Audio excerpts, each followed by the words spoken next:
Hello everyone. इसका जो hand written note है, ठीक है, मैं 2-3 दिन में आइदर पिन कमेंट में उसका लिंक दे दूंगा, नहीं तो डिस्क्रिप्शन में लिंक दे दूंगा, नहीं तो मेरे टेलीग्राम चैनल पे उसे शेयर कर दूंगा। ठीक है, अभी आप समझ लो अच्छे से, रनिंग नोट भी इससे बना लो थोड़ा थोड़ा। इसका प्रॉपर हैंड रिटन नोट तुम्हें मैं दे दूंगा, यहाँ पे अपलोड कर दूंगा 2-3 दिन में। ठीक है। हेलो एवरीवन, आज हम देखेंगे मैराथन यूनिट 7 एनिमल फिजियोलॉजी का फॉर सीसा net life science.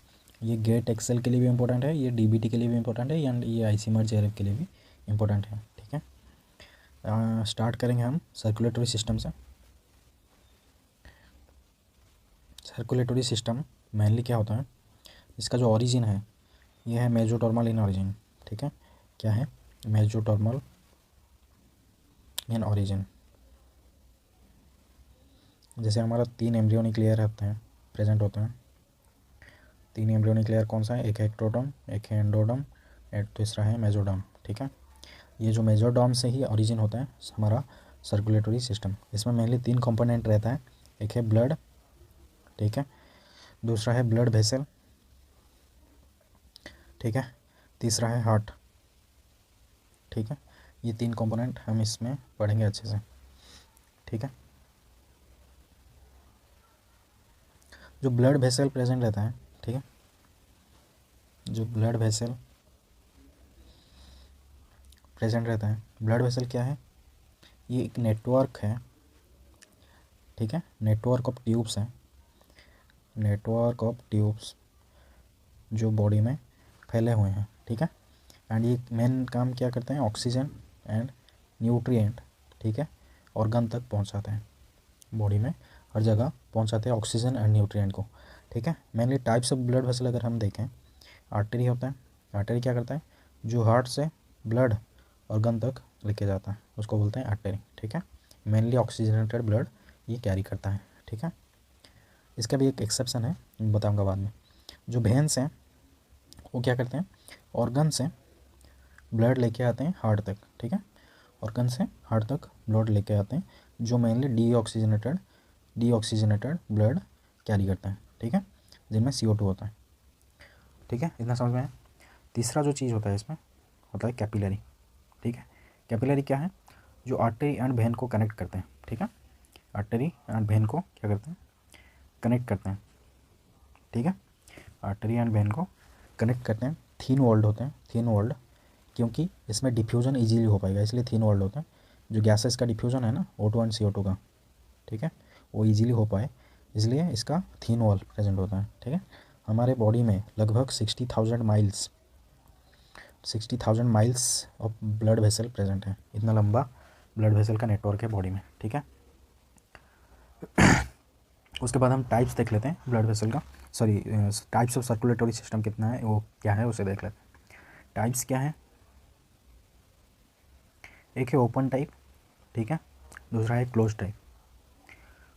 Close open क्यों बोलते हैं यहाँ पे, मैं एक फिगर से समझा रहा हूँ। सपोज ये हार्ट है, ठीक है, जो ओपन टाइप होते हैं हार्ट में पोर्स रहते हैं, उसको बोलते हैं ऑस्टिया। ठीक है, क्या बोलते हैं, ऑस्टिया। इसमें से ये आर्टरी निकला हुआ है एंड ये बीच में टिश्यू है, क्या है, टिश्यू है, बीच में टिश्यू प्रेजेंट है। ये यहाँ पे आके टिश्यू में डायरेक्टली ओपन होते हैं। ठीक है, टिश्यू में डायरेक्टली ओपन होते हैं, इस प्लेस में आकर यहाँ पे डायरेक्टली ओपन होते हैं एंड बॉडी फ्लूइड के साथ ब्लड मिक्स होता है। ठीक है, ये क्लोज सिस्टम में नहीं होता, इसलिए इसको ओपन सिस्टम बोलते हैं। ठीक है, यहाँ पे एक खासियत है, पहले तो सुन लो। ऑस्टिया प्रेजेंट रहता है, मतलब पोर्स प्रेजेंट रहते हैं हार्ट में। जो आर्टरी होता है, यहाँ पे आर्टरी में वाल्व भी प्रेजेंट रहते हैं, ताकि बैक फ्लो ना हो पाए, आर्टरी से वापस ब्लड हार्ट को ना जा पाए। एंड तीसरा क्या चीज़ होता है, यहाँ पे जो टिश्यू प्रेजेंट रहते हैं ये डायरेक्टली टिश्यू में ओपन होते हैं and blood body fluid and blood mix करते हैं। ठीक है, क्लोज में क्या रहता है, सपोज ये हार्ट है, इसमें कोई पोर्स वगैरह नहीं रहता है। ठीक है, सपोज ये वेन है, ठीक है, एंड ये आर्टरी है। ठीक है, यहाँ पे ये कनेक्टेड होते हैं कैपिलरी से। सपोज ये यहाँ पे टिश्यू है, ठीक है, एंड ये कनेक्शन होता है कैपिलरी से। ठीक है, ये कनेक्टेड होते हैं कैपिलरी से।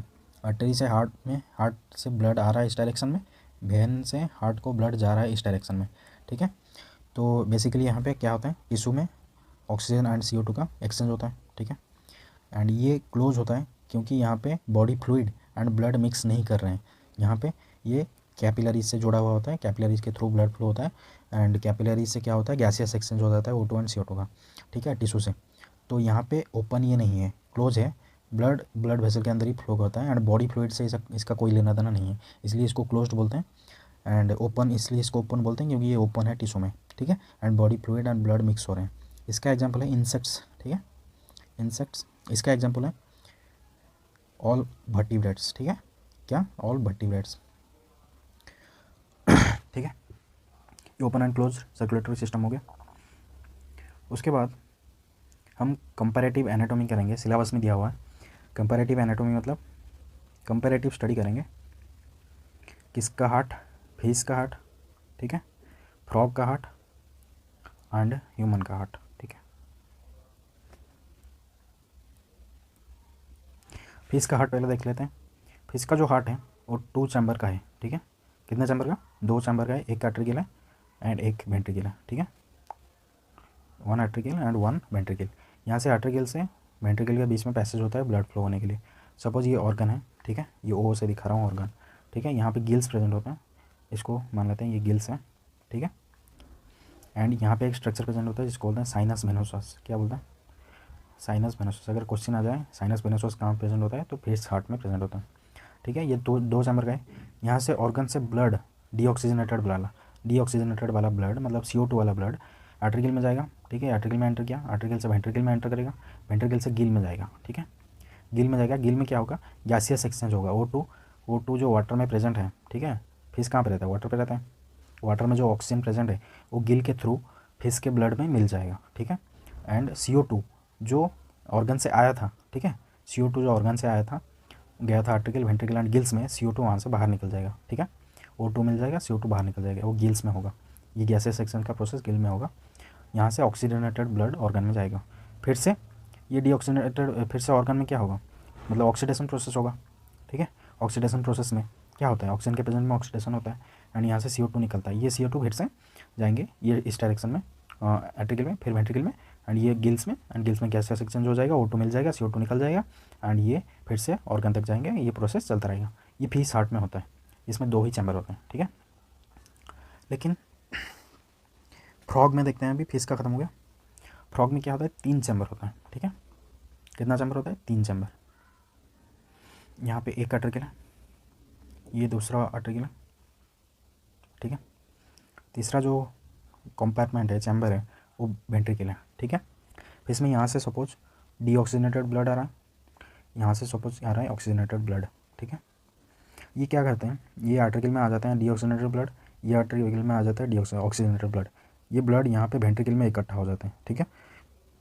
वेंट्रिकल में ये deoxygenated blood and oxygenated blood मिल जाता है एंड एक ही साथ ये बॉडी में फ्लो होता है, ठीक है, बॉडी में फ्लो होता है। तो क्या होता है यहाँ पे, जैसे कि देख रहे हो डीऑक्सीजनेटेड ब्लड प्रेजेंट है बॉडी में जो फ्लो हो रहा है, तो क्या होता है, थोड़ा सा ऑक्सीजन का डेफिशिएंसी हो जाता है, ठीक है। ऑक्सीजन का डेफिशिएंसी हो जाता है। इस ऑक्सीजन के डेफिशिएंसी को पूरा करने के लिए फ्रॉग क्या करता है, स्किन से रेस्पिरेशन करता है, ठीक है, स्किन से रेस्पिरेशन करता है। स्किन रेस्पिरेशन से O2 जो डेफिशिएंसी है उसको ब्लड में मिला लेता है, ठीक है, समझ रहे हो। ये 3 चैम्बर वाला हार्ट फ्रॉग का है, ठीक है। उसके बाद ह्यूमन हार्ट को देखते हैं।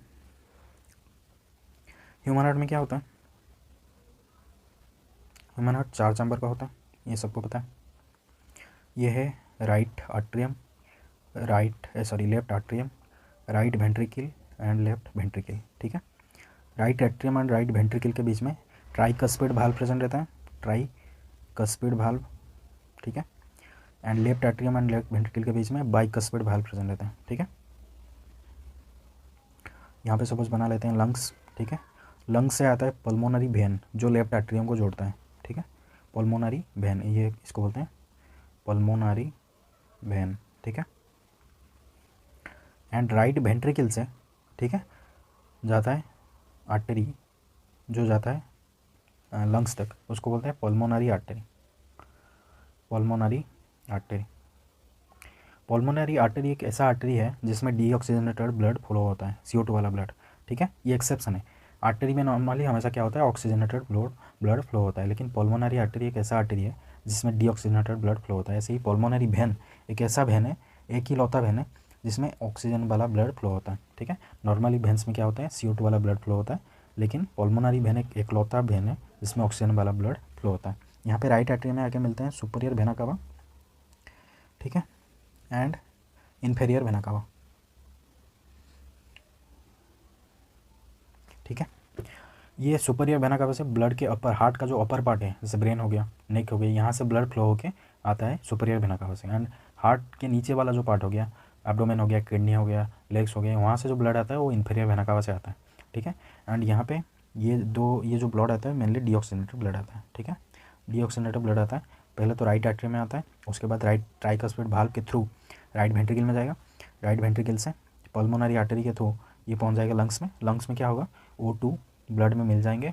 ठीक है, O2 ब्लड में मिल जाएगा एंड CO2 बाहर निकल जाएगा। ठीक है, CO2 बाहर निकल जाएगा। उसके बाद जो ऑक्सीजनेटेड ब्लड बना वो क्या होगा, पल्मोनरी वेन के थ्रू आएगा लेफ्ट एट्रियम में। लेफ्ट एट्रियम से बाइकस्पिड वाल्व देके पहुंचेगा लेफ्ट वेंट्रिकल में, वहाँ से आउटा देके जाएगा ऑर्गन में। ठीक है, ऑर्गन को सप्लाई करेगा। ठीक है, आउटा देके कहाँ पे जाएगा, ऑर्गन पे जाएगा। ठीक है, तो ये ह्यूमन हार्ट का फंक्शनिंग है, कैसे काम करता है वो। ठीक है, यहाँ पे देखो हार्ट मतलब ये ऑर्गन में जो जा रहा है ब्लड, एक बार फ्लो होने के लिए हार्ट में ये 2 बार पास कर रहे हैं, देख रहे हो। यहाँ पे राइट एट्रियम से tricuspid valve and right ventricle, यहाँ पे एक बार पास कर रहा है, फिर से बाहर निकल रहा है, फिर से ब्लड आके left atrium and left ventricle के थ्रू आउटा के थ्रू ऑर्गन में जा रहा है। ठीक है, यहाँ पे देखो क्या हो रहा है कि ब्लड एक बार बॉडी में फ्लो होने के लिए 2 बार हार्ट में पास कर रहा है, इसलिए इसको बोलते हैं डबल सर्कुलेशन। क्या बोलते हैं, डबल सर्कुलेशन। ठीक है, इसको किसने डिस्कवर किया था, डबल सर्कुलेशन को डिस्कवर किया था विलियम हार्वे ने। किसने, विलियम हार्वे ने। ठीक है, विलियम हार्वे ने। ठीक है, जिसके हार्ट के थ्रू, जैसे फीस हो गया, उसके हार्ट के थ्रू एक बार ब्लड पास होता है, इसलिए उसको सिंगल सर्कुलेशन बोलते हैं। जैसे ह्यूमन हो गया, ह्यूमन में क्या होता है, डबल सर्कुलेशन होता है, 2 बार ब्लड पास होता है हार्ट में। ठीक है, उसके बाद ये हो गया ह्यूमन हार्ट।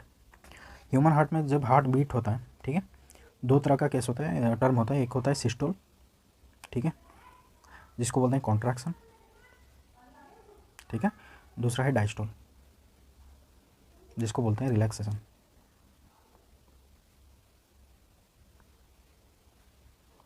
ठीक है, systole means contraction and diastole mean relaxation. हमारा जो नॉर्मल ब्लड प्रेशर होता है वो होता है 120/80। ठीक है, ये 120 जो है सिस्टोल है एंड 80 जो है वो है डायस्टोल। ठीक है, डायस्टोल है। यहाँ पे जो हार्ट होता है, हार्ट में 2 तरह का साउंड होता है जब बीट होता है हार्ट। तो एक होता है लब साउंड, दूसरा होता है डब साउंड। ठीक है, एक होता है लब साउंड, दूसरा होता है डब साउंड। लब साउंड कब प्रोड्यूस होता है, लब साउंड तब प्रोड्यूस होता है जब आर्ट्रियोवेंट्रिकुलर वाल्व, कौन सा आर्ट्रियोवेंट्रिकुलर वाल्व है, ट्राइकस्पिड, हमने जो ऊपर देखा फिगर में, ट्राइकस्पिड एंड बाइकस्पिड वाल्व। ठीक है, ये दोनों वाल्व जब क्लोज होते हैं तब प्रोड्यूस होता है लब साउंड। ठीक है, तब प्रोड्यूस होता है लब साउंड। डब साउंड कब प्रोड्यूस होता है, डब साउंड तब प्रोड्यूस होता है जब सेमीलोनर वाल्व कहाँ पे प्रेजेंट होता है, मैं दिखा देता हूँ। यहाँ पे जो राइट वेंट्रिकल है, ठीक है, एंड यहाँ पे जो लेफ्ट वेंट्रिकल है, यहाँ से जो कनेक्टेड है आर्टरी, देखो ये पल्मोनरी आर्टरी यहाँ से कनेक्टेड है राइट वेंट्रिकल के साथ। यहाँ पे इस फेज में, यहाँ पे जो मैं बना रहा हूँ, यहाँ पे जो दिखा रहा हूँ, यहाँ पे सेमिलोनर वाल्व प्रेजेंट होता है और यहाँ पे सेमिलोनर वाल्व प्रेजेंट होता है। ठीक है, सेमिलोनर वाल्व जब क्या होता है, क्लोज होता है, तब डब साउंड प्रोड्यूस होता है। ठीक है, पहले क्या होता है मेनली जो आर्ट्रियल कॉन्ट्रैक्शन होता है, वो कितना टाइम के लिए होता है, वो होता है 0.1 सेकेंड के लिए। ठीक है, एंड जो वेंट्रिकुलर कॉन्ट्रैक्शन होता है, ठीक है, वेंट्रिकुलर कॉन्ट्रैक्शन होता है वो होता है 0.3 सेकेंड के लिए। ठीक है, तो टोटल हो गए 0.4 सेकेंड के लिए चलता है कौन, आर्ट्रिकुलर कॉन्ट्रैक्शन एंड वेंट्रिकुलर कॉन्ट्रैक्शन। ठीक है, पहले तो क्या होता है, आर्ट्रियोवेंट्रिकुलर वाल्व मतलब bicuspid and tricuspid valve close होता है। उसके बाद वेंट्रिकुलर कॉन्ट्रैक्शन होता है। वेंट्रिकुलर कॉन्ट्रैक्शन जब होता है, मतलब यहाँ पे देखो ये राइट वेंट्रिकल है एंड लेफ्ट वेंट्रिकल है, इसका कॉन्ट्रैक्शन होता है। कॉन्ट्रैक्शन होगा तो सेमिलोनर वाल्व ओपन हो जाएंगे, सेमिलोनर वाल्व उसके बाद क्लोज होगा, सेकेंड हार्ट साउंड होगा, उसके बाद वेंट्रिकुलर रिलैक्सेशन होगा। ठीक है, वेंट्रिकुलर रिलैक्सेशन जो होता है, जो वेंट्रिकुलर रिलैक्सेशन होता है, ठीक है, ये चलता है 0.5 सेकंड के लिए, इसे याद रखना, ठीक है। वेंट्रिकुलर रिलैक्सेशन जो होता है वो चलता है 0.5 सेकंड के लिए, ठीक है। यहाँ पे एक फिगर देखो, यहाँ पे देखो 0.8 सेकंड का टोटल साइकिल है, ठीक है। 0.8 सेकंड में ये जो पार्ट है, ठीक है, 0 पॉइंट मतलब ये 0 से ही स्टार्ट हो रहा है, सपोज इसको स्टार्टिंग पॉइंट मानना था, ये 0 टू 0.1 सेकंड में देखो क्या हो रहा है। 0 टू 0.1 सेकंड में हो रहा है, AS लिखा हुआ है, आर्टेरियल सिस्टोल, ठीक है, आर्टेरियल सिस्टोल। एंड ब्लू में देखो जो पार्ट है उसका वो है वेंट्रिकुलर डायस्टोल, ठीक है, वेंट्रिकुलर डायस्टोल। उसके बाद देखो 0.1 टू 0.4 सेकंड के लिए, 4 सेकंड तक क्या होता है, वेंट्रिकुलर सिस्टोल, ठीक है। उसके साथ साथ होता है आर्टेरियल डायस्टोल, ठीक है। उसके बाद देखो 0.4 सेकंड टू 0.8 सेकंड क्या हो रहा है, एक तो हो रहा है आर्टेरियल डायस्टोल, ठीक है, एंड एक हो रहा है वेंट्रिकुलर डायस्टोल, ठीक है। अगर तुम्हें पूछे कौन कौन सा पार्ट साइमल्टेनियसली हो रहा है, arterial systole and ventricular diastole simultaneously हो रहा है, ventricular systole and arterial diastole simultaneously हो रहा है, arterial diastole and ventricular systole ये साइमल्टेनियसली हो रहे हैं, ठीक है। उसके बाद हम देखते हैं हमारा जो एक टर्म है इसको बोलते हैं कार्डियक आउटपुट, ठीक है। कार्डियक आउटपुट मतलब एक बार कॉन्ट्रैक्शन में कितना अमाउंट ऑफ ब्लड, ठीक है, हार्ट से आवर्टा के थ्रू ऑर्गन में पास होता है, कितना अमाउंट ऑफ ब्लड, ठीक है, उसको हम कैलकुलेट करेंगे। पहले तो देखो हमारा जो नॉर्मल ब्लड प्रेशर होता है कितना होता है, 120/80 मिलीमीटर ऑफ मर्क्यूरी, ठीक है, ये होता है मिलीमीटर ऑफ मर्क्यूरी। एक वेंट्रिकुलर कॉन्ट्रैक्शन में लगभग 70 ml ऑफ ब्लड पास होता है, 70 ml ऑफ ब्लड पास होता है, ठीक है, 70 ml ऑफ ब्लड पास होता है। तो एक मिनट में, ठीक है, कितने बीट्स होते हैं, 72 बीट्स होते हैं, ठीक है, 72 बीट्स होते हैं। तो टोटल आउटपुट कितना हो गया, 72 × 70 इक्वल टू 5040 ml, ठीक है, 5040 ml। इसको बोलते हैं कार्डियक आउटपुट, क्या बोलते हैं, कार्डियक आउटपुट, ठीक है। और इसे दूसरा नाम भी है इसका, स्ट्रोक वॉल्यूम भी इसे बोलते हैं, क्या बोलते हैं, स्ट्रोक वॉल्यूम, ठीक है, स्ट्रोक वॉल्यूम।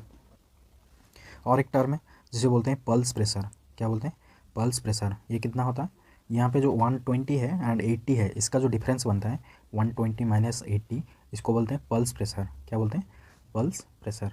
नॉर्मली जो ब्लड प्रेशर होता है वो कैसे मेज़र किया जाता है, जो मतलब मशीन होता है उसको बोलते हैं स्पिग्मोमानोमीटर एंड पल्सेशन को मेज़र करने के लिए स्टेथोस्कोप का यूज़ किया जाता है। ये दोनों को मिला के ब्लड प्रेशर मेज़र होता है, स्टेथोस्कोप एंड स्पिग्मोमानोमीटर। और एक टर्म हम पढ़ेंगे मीन आर्टेरियल प्रेशर। एग्जाम में अगर क्वेश्चन आए what is mean arterial pressure, ठीक है, तो कैसे इसे कैलकुलेट करेंगे, इसका जो फॉर्मूला है वो है diastolic blood pressure plus 1/3 of pulse pressure, ठीक है, 1/3 ऑफ पल्स प्रेशर, ठीक है। डायस्टोलिक ब्लड प्रेशर हमारा कितना है, 80 है, ठीक है। ये देखो यह जो 120/80 मैंने लिखा है, यहाँ पे 120 होता है सिस्टोलिक ब्लड प्रेशर एंड 80 होता है डायस्टोलिक ब्लड प्रेशर। तो यहाँ पे फॉर्मूला में दिया हुआ है डायस्टोलिक ब्लड प्रेशर, ठीक है, प्लस 1/3 ऑफ पल्स प्रेशर कितना था, 40। यहाँ पे मैंने कैलकुलेट किया पल्स प्रेशर कितना था, 40। तो टोटल कितना हो जाए 80 प्लस ऑलमोस्ट 13, ठीक है, 80 + 13 = 93 मिलीमीटर ऑफ मर्क्यूरी जो है, ठीक है। ये अपना क्या है, आर्टेरियल मीन आर्टेरियल प्रेशर, ठीक है, इसको याद रखना, क्वेश्चन आ सकता है यहाँ से। इसको बोलते हैं मीन आर्टेरियल प्रेशर। अभी देखते हैं इलेक्ट्रिकल एक्टिविटी ऑफ हार्ट, ठीक है, और ये इलेक्ट्रिकल एक्टिविटी कैसे जनरेट होता है। हार्ट में मसल है तो मसल सेल को क्या बोलते हैं, मायोसाइट, ठीक है, मायोसाइट बोलते हैं। यहाँ पे मैंने एक फिगर दिखा रखा है, देखो यहाँ पे लिखा हुआ है इंटरकैलेटेड डिस्क। ये एक मायोसाइट है, ये दूसरा मायोसाइट है, मायोसाइट 1 और 2, ठीक है। मायोसाइट 1 और मायोसाइट 2 के बीच में क्या प्रेजेंट होता है, इंटरकैलेटेड डिस्क, ठीक है। ये इंटरकैलेटेड डिस्क के पास जब दो मायोसाइट के मेम्ब्रेन फ्यूज होते हैं, ठीक है, क्या होते हैं, दो मायोसाइट के मेम्ब्रेन फ्यूज होते हैं, उसी से इलेक्ट्रिकल एक्टिविटी जनरेट होता है हार्ट का, इलेक्ट्रिकल एक्टिविटी हार्ट का जनरेट होता है। ठीक है, समझ में आया? ये हार्ट का मसल मैंने दिखा रखा है यहाँ पे। ठीक है, उसके बाद मेनली दो टाइप ऑफ हार्ट होते हैं, मेनली दो टाइप ऑफ हार्ट प्रेजेंट होता है। एक होता है मायोजेनिक हार्ट, जो कि ह्यूमन का है। मायोजेनिक मतलब हार्ट को पंप करने के लिए heart pumping signal in the form of electrical activity खुद हार्ट ही जनरेट करता है। ठीक है, heart pumping signal from heart itself. ठीक है, और एक टाइप का हार्ट होता है जिसको बोलते हैं हम न्यूरोजेनिक हार्ट। क्या? Neurogenic heart. न्यूरोजेनिक हार्ट क्या होता है? जहाँ से सिग्नल फॉर हार्ट का सिग्नल कहाँ से आता है? ब्रेन से। ठीक है, ब्रेन से सिग्नल आता है हार्ट पंप करने के लिए, उसको बोलते हैं न्यूरोजेनिक हार्ट। ये प्रेजेंट होता है लोअर वर्टिब्रेट्स में, ठीक है। एंड जैसे ह्यूमन है, जो डेवलप्ड एनिमल है, उसमें क्या प्रेजेंट रहता है? मायोजेनिक हार्ट प्रेजेंट रहता है। मायोजेनिक हार्ट जो हार्ट को पंप करने के लिए सिग्नल हार्ट से ही जनरेट होता है। ठीक है, और न्यूरोजेनिक हार्ट मतलब ब्रेन से सिग्नल आ रहा है हार्ट को पंप करने के लिए या काम करने के लिए। ठीक है, ये एक यूनिक कैरेक्टर है इसका, हार्ट सेल का। ठीक है, और मेनली जो एसए नोड ऑफ हार्ट होता है, यहाँ पे मैं दिखा रहा हूँ एसए नोड। ठीक है, यहाँ पे जो एसए नोड लिखा हुआ है, एसए नोड से पहला जो इलेक्ट्रिकल एक्टिविटी शुरू होता है हार्ट का, इलेक्ट्रिकल एक्टिविटी स्टार्ट होता है कहाँ से? एसए नोड से। एसए नोड मतलब साइनो आर्टेरियल नोड। ठीक है, यहाँ से जो मसल होते हैं, मसल फाइबर, वहाँ से इलेक्ट्रिकल एक्टिविटी स्टार्ट होता है हार्ट का। ठीक है, एंड इलेक्ट्रिकल एक्टिविटी स्टार्ट होता है सिग्नल फॉर कॉन्ट्रैक्शन यहाँ से इनिशिएट होता है। ठीक है, उसके बाद ये कॉन्ट्रैक्शन जो सिग्नल है, ये ऑल हार्ट मसल में फैल जाएगा। ठीक है, ऑल हार्ट मसल में फैल जाएगा। लास्ट में शुरू कौन करता है? SA node. ठीक है, उसके बाद हार्ट में डिफरेंट टाइप्स ऑफ मसल होते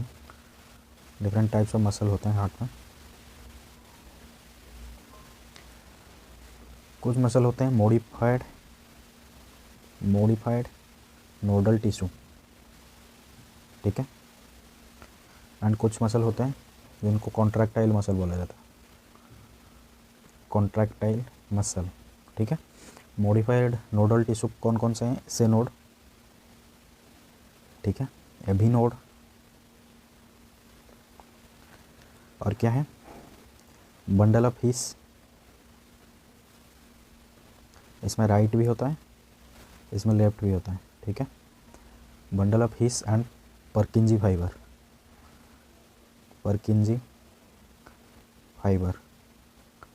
ठीक है, ये जो bundle of his and परकिंजी fibre है, ये दोनों क्या करते हैं? सिग्नल कंडक्शन में हेल्प करते हैं, conduction of signal through out heart. ठीक है,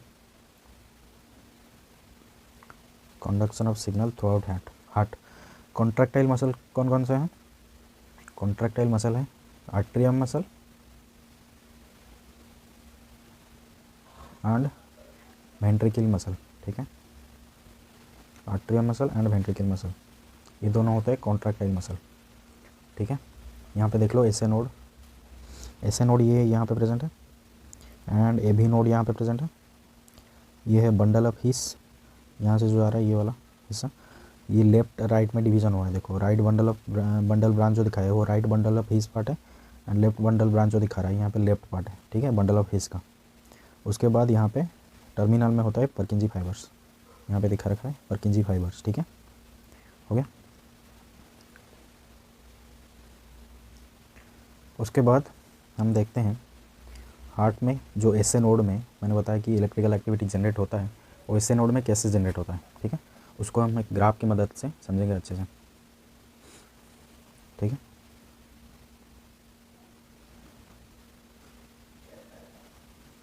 ये है एक्स एक्सिस, ये वाई एक्सिस। एक्स एक्सिस में हम लेंगे टाइम, वाई एक्सिस में हम लेंगे एम्पलीट्यूड। ठीक है, एम्पलीट्यूड लेंगे मिली वोल्ट में, इसको वोल्टेज भी लिख सकते हो तुम। ठीक है, मेनली -55 वोल्ट से या -50 अराउंड वोल्ट से स्टार्ट होता है प्रोसेस। ठीक है, ये -70 तक जाता है एंड ये फिर से ऐसे जाता है एक्शन पोटेंशियल एंड ये गिरता है एंड ये फिर से यहाँ तक जाता है। -60 यहाँ पे पकड़ लेते हैं जो बेस लाइन। ठीक है, -60। ठीक है, जो पहला फेज होता है फर्स्ट स्टेज, ठीक है, जिसको बोलते हैं रेस्टिंग स्टेज। रेस्टिंग स्टेज में क्या होता है, सेल के बाहर बहुत ज़्यादा पॉजिटिव चार्ज रहता है। ठीक है, और अंदर क्या होता है, बहुत ज़्यादा नेगेटिव चार्ज होता है। ठीक है, ये रेस्टिंग स्टेज है, ये हार्ट मसल में हो रहा है। ठीक है, मतलब एस नोड का जो मसल सेल है इसके अंदर हो रहा है। बाहर बहुत पॉजिटिव चार्ज आता है एंड नेगेटिव चार्ज अंदर ज़्यादा है। ठीक है, ये इनसाइड है एंड ये आउटसाइड है, ये आउटसाइड है, इनसाइड है। ठीक है, एंड एस नोड का इस टाइम में जो पोटेंशियल रहता है वो रहता है -55 टू -60 मिली वोल्ट। ठीक है, -55 टू -60 मिली वोल्ट। लेकिन दूसरे जो हार्ट के सेल होते हैं एस नोड के अलावा अदर्स जो सेल होते हैं वहाँ पे क्या होता है, जो पोटेंशियल होता है वो होता है -85 टू -95। ठीक है, milli volt, -85 to -95 milli volt. इसको रेस्टिंग स्टेज बोलते हैं। उसके बाद जो स्टेज आएगा उसे बोलेंगे डीपोलराइजेशन फेज।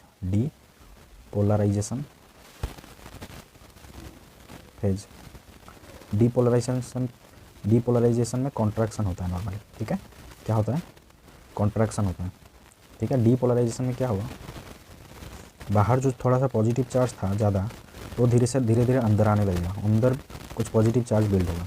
ठीक है, एंड अंदर जो नेगेटिव चार्ज था वो बाहर जाएगा, बाहर नेगेटिव चार्ज थोड़ा बिल्ड होगा एंड अंदर थोड़ा सा नेगेटिव चार्ज आएगा।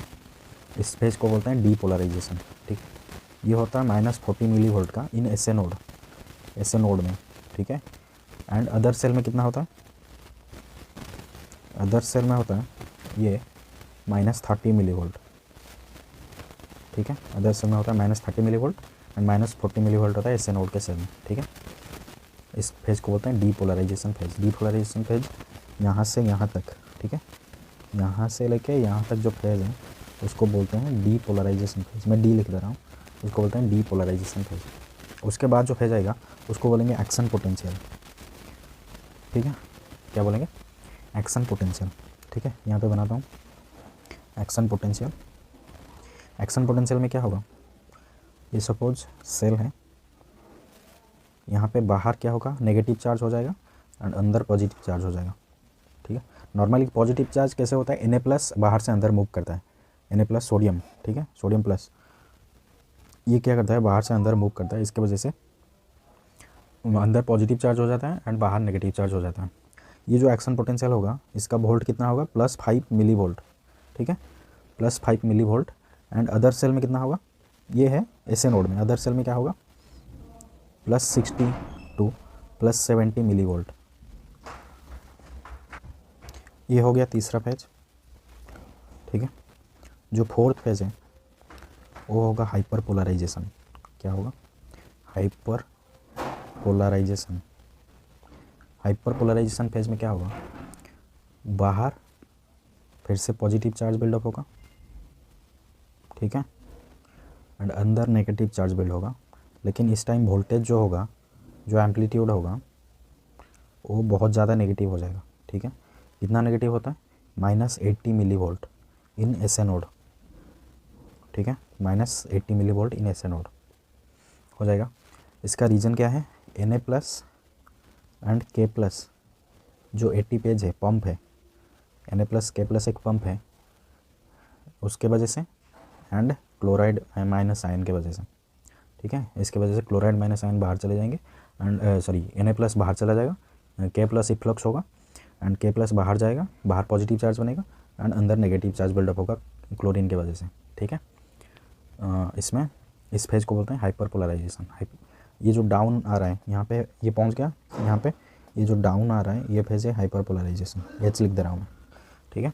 तो यहाँ से शुरू होता है -50 के आसपास, -55 के आसपास, ठीक है, एंड शुरू होता है, ये जाता है थोड़ा सा नीचे, फिर आता है यहाँ तक, डीपोलराइजेशन होगा एंड एक्शन पोटेंशियल होगा, हाइपर पोलराइजेशन होगा, फिर से ये अपनी जगह पे आ जाएगा और फिर से नेक्स्ट साइकिल शुरू होगा यहाँ से, ठीक है, यहाँ से नेक्स्ट साइकिल शुरू होगा, ठीक है। इतना समझ में आएगा।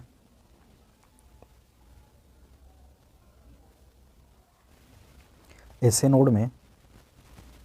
नोड के जो मसल हैं वहाँ पे एक चैनल प्रेजेंट होता है जिसको बोलते हैं HCN चैनल, ठीक है, HCN चैनल। और ये इसका दूसरा नाम है फनी चैनल्स, याद रहेगा अच्छे से, फनी चैनल्स बोलते हैं। एग्जाम में अगर आएगा फनी चैनल कौन सा है तो HCN चैनल है। इसका फुल फॉर्म है हाइपर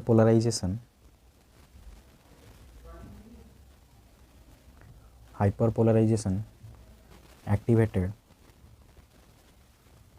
साइक्लिक न्यूक्लियोटाइड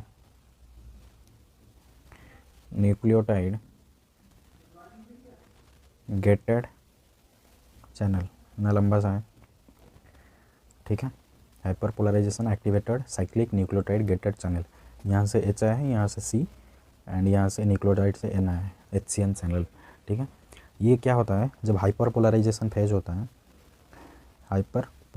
जब होता है ये ऑलवेज ओपन रहता है ये चैनल, ठीक है, ऑलवेज ओपन रहता है। और इसका काम क्या है, Na+, ठीक है, एंड C कैल्शियम 2+, इसको एंट्री देना, इसका काम है। अगर ये एग्जाम में पूछे तो याद रखना क्या करता है ये, Na+ एंड Ca2+, मतलब कैल्शियम 2+ को एंट्री देता है, ठीक है। एंड ये ऑलवेज हाइपर पोलराइजेशन के टाइम ओपन रहता है एंड क्लोज कब होता है, क्लोज ड्यूरिंग डीपोलराइजेशन, ठीक है, डीपोलराइजेशन के टाइम ये क्लोज हो जाता है, ठीक है। जब डीपोलराइजेशन होता है, डीपोलराइजेशन में जो पहला स्टेप होता है उसमें क्या होता है, Na+ बाहर से अंदर आता है, Na+ एंट्री होता है टुवर्ड्स इनसाइड, बाहर से अंदर आता है, ठीक है, और कैल्शियम चैनल खुल जाते हैं, ठीक है, कैल्शियम भी अंदर आता है, कैल्शियम चैनल खुल जाते हैं, कैल्शियम चैनल से कैल्शियम 2+ का एंट्री होता है, ठीक है, ये इसके बाद होता है, Na+ एंट्री होता है, उसके बाद कैल्शियम 2+ का एंट्री होता है, ठीक है, कैल्शियम 2+ का चैनल खुल जाता है। और कैल्शियम 2+ का जो एंट्री होता है उसमें 2 चैनल्स होते हैं, एक होता है L चैनल और एक होता है T चैनल। T को बोलते हैं ट्रांजिएंट, ठीक है, L को बोलते हैं लॉन्ग, ठीक है, ट्रांजिएंट एंड लॉन्ग चैनल, ये दोनों ही खुल जाते हैं। एंड Ca2+ जो कैल्शियम 2+ है वो अंदर आता है, ठीक है। उसके बाद अब क्या होता है, उसके बाद एक्शन पोटेंशियल प्रोड्यूस होता है, एक्शन पोटेंशियल जनरेट होता है, एक्शन पोटेंशियल जनरेट होने के बाद एसए नोड से एक सिग्नल जनरेट होता है for contraction,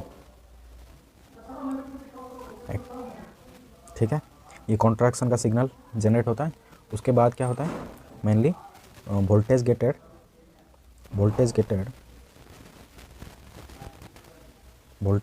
potassium channel open होता है, इसको मैं समराइज करा दूंगा, don't worry, potassium channel open होता है।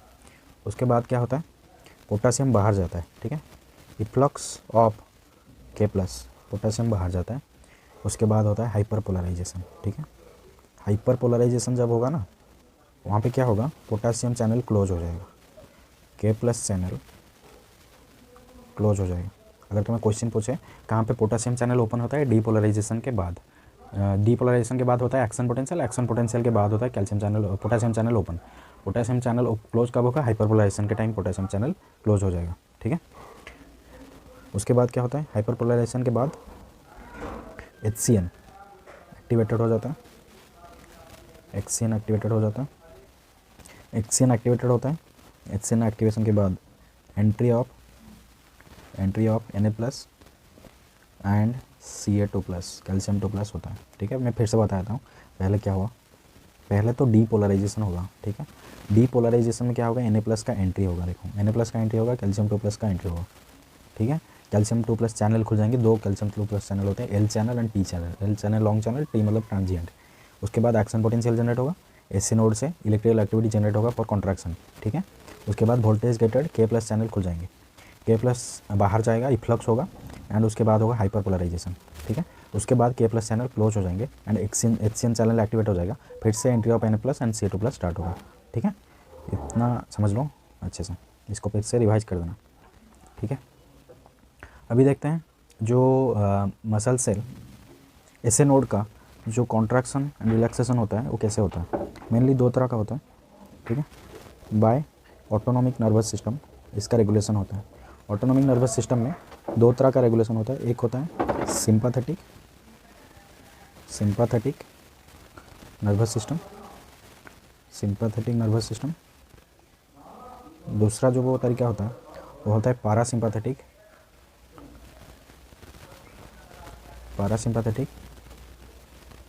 नर्वस सिस्टम, ठीक है। Sympathetic nervous system and parasympathetic nervous system. जो सिंपैथेटिक नर्वस सिस्टम है वो रिलीज करता है, ठीक है। क्या रिलीज करता है, एक्साइटेटरी सिग्नल्स रिलीज करता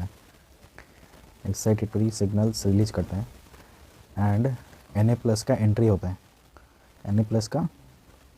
एंट्री होता है, इसको आयोनोट्रॉपिक इफेक्ट भी बोलते हैं। क्या बोलते हैं, आयोनोट्रॉपिक इफेक्ट। अगर क्वेश्चन पूछे आयोनोट्रॉपिक इफेक्ट कहाँ पे होता है तो सिंपैथेटिक नर्वस सिस्टम की वजह से होता है, बताना। एंड जो पैरासिम्पैथेटिक नर्वस सिस्टम है ये इनहिबिटोरी है, ठीक है। मेनली सिंपैथेटिक नर्वस सिस्टम क्या कराता है, हार्ट बीट को इंक्रीज कराता है, हार्ट को ज़्यादा पंप करने के लिए उसको सिग्नल देता है, ठीक है। और पैरासिम्पैथेटिक क्या कराता है, हार्ट बीट को कम करने के लिए सिग्नल देता है। ये रिलीज करता है inhibitory signals which decreases the heart beat,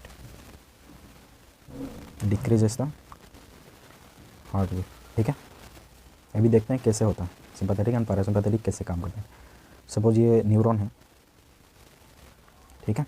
neuron में यहाँ पे ये सिनाप्टिक क्लेफ्ट है, ठीक है, सिनाप्स है। एंड ये जो गोल गोल मैंने बनाया राउंड राउंड, इसमें क्या है, न्यूरोट्रांसमीटर भरे हुए हैं। क्या भरे हुए हैं, न्यूरो ट्रांसमीटर्स। ये हम अभी सिंपैथेटिक का देख रहे हैं, ठीक है। न्यूरोट्रांसमीटर भरे हुए हैं। यहाँ पे मेनली सिंपैथेटिक में कौन सा न्यूरोट्रांसमीटर रिलीज होता है, दैट इज़ नॉरएपिनेफ्रिन, ठीक है। नॉरएपिनेफ्रिन रिलीज होता है, इसको बोलते हैं। एंड यहाँ पे मसल सेल प्रेजेंट है, ठीक है। यहाँ पे क्या प्रेजेंट है, मसल सेल, ठीक है। इसको बोलते हैं, ये जो एरिया है इसको बोलते हैं, क्या बोलते हैं, न्यूरोमस्कुलर जंक्शन। क्या बोलते हैं, न्यूरोमस्कुलर जंक्शन, ठीक है। इसको बोलते हैं न्यूरोमस्कुलर जंक्शन। एंड ये जो मसल सेल है यहाँ पे नॉरएपिनेफ्रिन का रिसेप्टर प्रेजेंट होगा, ठीक है। रिसेप्टर मेनली क्या होता है, जी प्रोटीन कपल रिसेप्टर होता है। इसके साथ एक जुड़ा रहता है एक प्रोटीन जिसको बोलते हैं G-alpha-S, ठीक है। एंड ये सेल में मेम्ब्रेन में प्रेजेंट रहता है एडेनाइलिल साइक्लेज, AC जहाँ पे लिख रहा हूँ मैं, ये है एडेनाइलिल साइक्लेज। क्या है, एडेनाइलिल साइक्लेज, ठीक है, एडेनाइलिल साइक्लेज। ये एडेनाइलिल साइक्लेज क्या कराता है, ATP को CAMP में कन्वर्ट कर देता है, CAMP क्या है, साइक्लिक AMP। ATP को साइक्लिक AMP पे कन्वर्ट कर देता है। ये जो साइक्लिक AMP में क्या कराता है, सोडियम चैनल को एक्टिवेट करता है। साइक्लिक AMP एक्टिवेट्स, क्या कराता है, एक्टिवेट्स सोडियम चैनल। इसके बाद क्या होगा, Na+ का एंट्री होगा, ठीक है, समझ में आया। इसी मेम्ब्रेन पे ही, यहाँ जो मेम्ब्रेन है इसी मेम्ब्रेन पे ही Na+ चैनल खुल जाएंगे एंड बाहर से अंदर Na+ आएगा। बाहर से Na+ जब अंदर आएगा उस प्रोसेस को क्या बोलते हैं, डीपोलराइजेशन में, ठीक है, जो हार्ट का कॉन्ट्रैक्शन है वो शुरू हो जाएगा, ठीक है, डीपोलराइजेशन फेज, ठीक है। ये हो गया सिंपैथेटिक नर्वस सिस्टम कैसे काम करता है। अभी देखते हैं पैरासिम्पैथेटिक नर्वस सिस्टम कैसे काम करता है, ठीक है। उसके बाद हार्ट बीट इंक्रीज होगा, इसके बाद नॉर्मल क्या होगा, हार्ट रेट बढ़ जाएगा, ठीक है, हार्ट रेट बढ़ जाएगा। पैरासिम्पैथेटिक कैसे करता है, सिंपैथेटिक खत्म हुआ, अभी पैरासिम्पैथेटिक। सपोज ये पैरासिम्पैथेटिक का नर्व एंडिंग है, ठीक है, इसके अंदर क्या है, न्यूरोट्रांसमीटर्स, ठीक है। ये न्यूरोट्रांसमीटर यहाँ पे कौन सा है पैरासिम्पैथेटिक में, ये है एसिटाइल कोलाइन, एसिटाइल कोलाइन, ठीक है। ये एक इनहिबिटोरी सिग्नल है, ठीक है। ये रिलीज करता है, यहाँ पे न्यूरोट्रांसमीटर रिलीज होगा, यहाँ पे मसल सेल प्रेजेंट है, ठीक है। यहाँ पे रिसेप्टर प्रेजेंट है, यहाँ पे जो प्रोटीन प्रेजेंट रहेगा पैरासिम्पैथेटिक के केस में वो होगा जी अल्फा आई, वहाँ पे जी अल्फा एस प्रेजेंट था, ठीक है। ये क्या करेगा, यहाँ पे जो एडेनाइलिल साइक्लेज है एसी, इसको इनहिबिट कर देगा, ठीक है। इसको क्या करेगा, इनहिबिट करेगा, जिसके वजह से क्या होगा, पोटेशियम चैनल ओपन हो जाएंगे, ठीक है। पोटेशियम चैनल ओपन हो जाएंगे एंड के प्लस अंदर से बाहर आ जाएगा। उसके बाद क्या होगा, हाइपर पोलराइजेशन हो जाएगा, हाइपर पोलराइजेशन, हाइपर पोलराइजेशन हो जाएगा। हाइपर पोलराइजेशन के बाद के प्लस चैनल क्लोज हो जाएंगे, के प्लस चैनल क्लोज होने के बाद फिर से क्या होगा, रिलैक्सेशन की तरफ जाएगा हार्ट, ठीक है। रिलैक्सेशन की तरफ जाएगा, हार्ट रेट डिक्रीज हो जाएगा, ठीक है।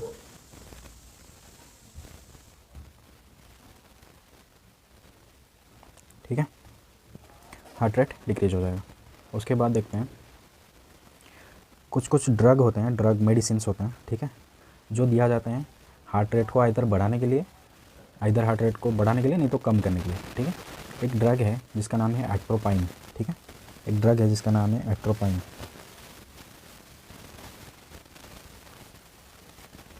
ड्रग मतलब मेडिसिन, एट्रोपाइन दिया जाता है हार्ट रेट को बढ़ाने के लिए, ठीक है। और एक ड्रग है जिसका नाम है प्रोपानॉल, ठीक है। ये ड्रग दिया जाता है हार्ट रेट को कम करने के लिए, ठीक है। नॉर्मली हार्ट रेट हमारा कितना होता है 72, ठीक है, 72 पर मिनट होता है हार्ट रेट, ठीक है। ये जो एट्रोपिन है, अगर हम इसे लेते हैं एट्रोपिन, ठीक है, ये 72 से कितना कर देगा हार्ट रेट, 120 कर देगा, ठीक है। 72 से कितना कर देगा 120, ठीक है। अगर हम प्रोपानॉल देते हैं, ठीक है, 72 पर मिनट था और उसे हम प्रोपानॉल देते हैं तो हार्ट बीट वो कर देगा 50, ठीक है, कम कर देगा। ये हार्ट रेट बढ़ा रहा है या कम कर रहा है, ठीक है। अगर क्या करेंगे, हम दोनों ही देंगे ड्रग, प्रोपानॉल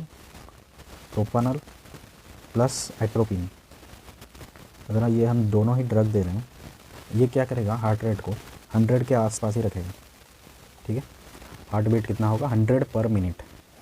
इस हार्ट रेट को बोलते हैं इंट्रिंसिक हार्ट रेट। क्या बोलते हैं, इंट्रिंसिक हार्ट रेट, ठीक है। यहाँ पे अगर दोनों ही ड्रग को दिया जा रहा है, ये जो हार्ट रेट बनेगा 100 पर मिनट, इसे बोलेंगे इंट्रिंसिक हार्ट रेट, 100 पर मिनट, इसे बोलेंगे इंट्रिंसिक हार्ट रेट, इसे याद रखना, ठीक है। इसको बोलेंगे इंट्रिंसिक हार्ट रेट। उसके बाद देखते हैं एक्शन पोटेंशियल ऑफ एट्रियम। जो एट्रियम होता है उनमें एक्शन पोटेंशियल कैसा होता है, ठीक है। ग्राफ बना देंगे एक, ग्राफ में इस तरफ एम्पलीट्यूड लिख लेंगे एंड इस तरफ टाइम, ठीक है। एट्रियम का जो ग्राफ बनेगा वो ऐसे जाएगा, यहाँ पे एक्शन पोटेंशियल में पहुँचेगा, उसके बाद ये एट्रियम रिलैक्सेशन होगा, ठीक है। जो एक्शन पोटेंशियल पहुँचता है एट्रियम का वो 0.1 सेकेंड के लिए होता है, 0.1 सेकेंड के लिए होता है, एंड जो रिलैक्सेशन होता है वो होता है 0.7 सेकेंड के लिए, ठीक है। जो कॉन्ट्रैक्शन होगा एंड एक्शन पोटेंशियल पर पहुंचेगा उसका टाइम है 0.1 सेकेंड, एंड जो रिलैक्सेशन होता है वो होता है 0.7 सेकेंड। तो टोटल कितना हुआ 0.1 plus 0.7 is equal to 0.8 second total, ठीक है, समझे। Total atrial contraction and relaxation is 0.8 second, ठीक है। ऐसे ही क्या देखते हैं हम, अभी वेंट्रिकल का एक्शन पोटेंशियल देखते हैं, ठीक है। वेंट्रिकल एक्शन पोटेंशियल, इसका भी ग्राफ बनाते हैं, ठीक है। इसका ऐसे ग्राफ स्टार्ट होगा, यहाँ से 0, यहाँ से एक शार्प लाइन जाएगा 1, 0 1 क्या है मैं बताता हूँ अभी, 2, यह है 3, स्टेज 3, ये है स्टेज 4 एंड ये है स्टेज 5, ठीक है, ठीक है। ये जो बीच वाला फेज है, ठीक है, उसको बोलते हैं ventricular ventricular systole, ventricular systole जो 0.3 सेकंड तक चलता है, 0.3 सेकंड तक। उसके बाद जो फेज है उसको बोलेंगे, इस फेज को वेंट्रिकुलर डायस्टोल, वेंट्रिकुलर डायस्टोल जो चलता है 0.5 सेकंड तक। टोटल कितना हुआ, 0.3 प्लस 0.5 इक्वल टू 0.8 सेकंड। कोई पैटर्न तुम्हें नज़र आ रहा है? देखो यहाँ पे ventricular systole and ventricular diastole चला 0.8 सेकंड, यहाँ पे भी arterial systole and arterial diastole मिला के 0.8 सेकंड बन रहा है। तो टोटल 0.8 सेकंड में एक बीट हो रहा है, ठीक है, जो articular diastole and ventricular diastole and ventricular systole and arterial diastole and arterial systole को कंबाइन करके बनता है, ठीक है, जो 0.8 सेकंड। ये साइमल्टेनियसली हो रहा है, इसीलिए टोटल एक बीट को हम 0.8 सेकंड में देख रहे हैं, ठीक है। तो स्टेज 0 क्या है यहाँ पे वेंट्रिकुलर एक्शन पोटेंशियल में? तो स्टेज 0 है स्टेज 0 है रेस्टिंग पोटेंशियल, ठीक है, स्टेज 0 है रेस्टिंग पोटेंशियल। स्टेज 1 क्या है? डीपोलराइजेशन स्टार्ट हो रहा है स्टेज 1 में, डीपोलराइजेशन स्टार्ट हो रहा है। डीपोलराइजेशन क्या होगा हमने पढ़ा है, डीपोलराइजेशन में Na+ अंदर आता है, ठीक है, Na+ अंदर आता है, Na+ एंट्री। उसके सेकंड फेज में क्या होगा, एक्शन पोटेंशियल जनरेट होगा, जो टिप में दिखा रहा हूँ जहाँ पे 2 लिखा हुआ है, देखो एक्शन पोटेंशियल जनरेट हो रहा है वहाँ पे। स्टेज 3 को बोलते हैं प्लेट्यू फेज। क्या बोलते हैं? Plateau phase. इस फेज में क्या हो रहा है, वेंट्रिकुलर सिस्टोल हो रहा है, ठीक है, कैल्शियम चैनल ओपन हो रहे हैं इस फेज में, कैल्शियम 2+ ओपन, ठीक है, एंड Na2+ क्लोज हो रहा है, Na+2+ नहीं, Na+ चैनल क्लोज हो रहा है, ठीक है। स्टेज 4 में क्या हो रहा है, स्टेज 4 में K+ चैनल ओपन हो रहा है, ठीक है, K+ अंदर से बाहर जाएगा, इफ्लक्स होगा, इफ्लक्स मतलब अंदर से बाहर, ठीक है, एंड रीपोलराइजेशन होगा उसके बाद, रीपोलराइजेशन। एंड स्टेज 5 में क्या हो रहा है, हाइपरपोलराइजेशन। जहाँ जहाँ मैंने 0, 1, 2, 3, 4, 5 लिखा है उसको देख लो अच्छे से एंड मिला लो, हाइपरपोलराइजेशन होगा, ठीक है। हाइपरपोलराइजेशन में K+ गेट बंद हो जाएगा, ठीक है। उसके बाद पढ़ते हैं ब्लड प्रेशर कंट्रोल कैसे होता है।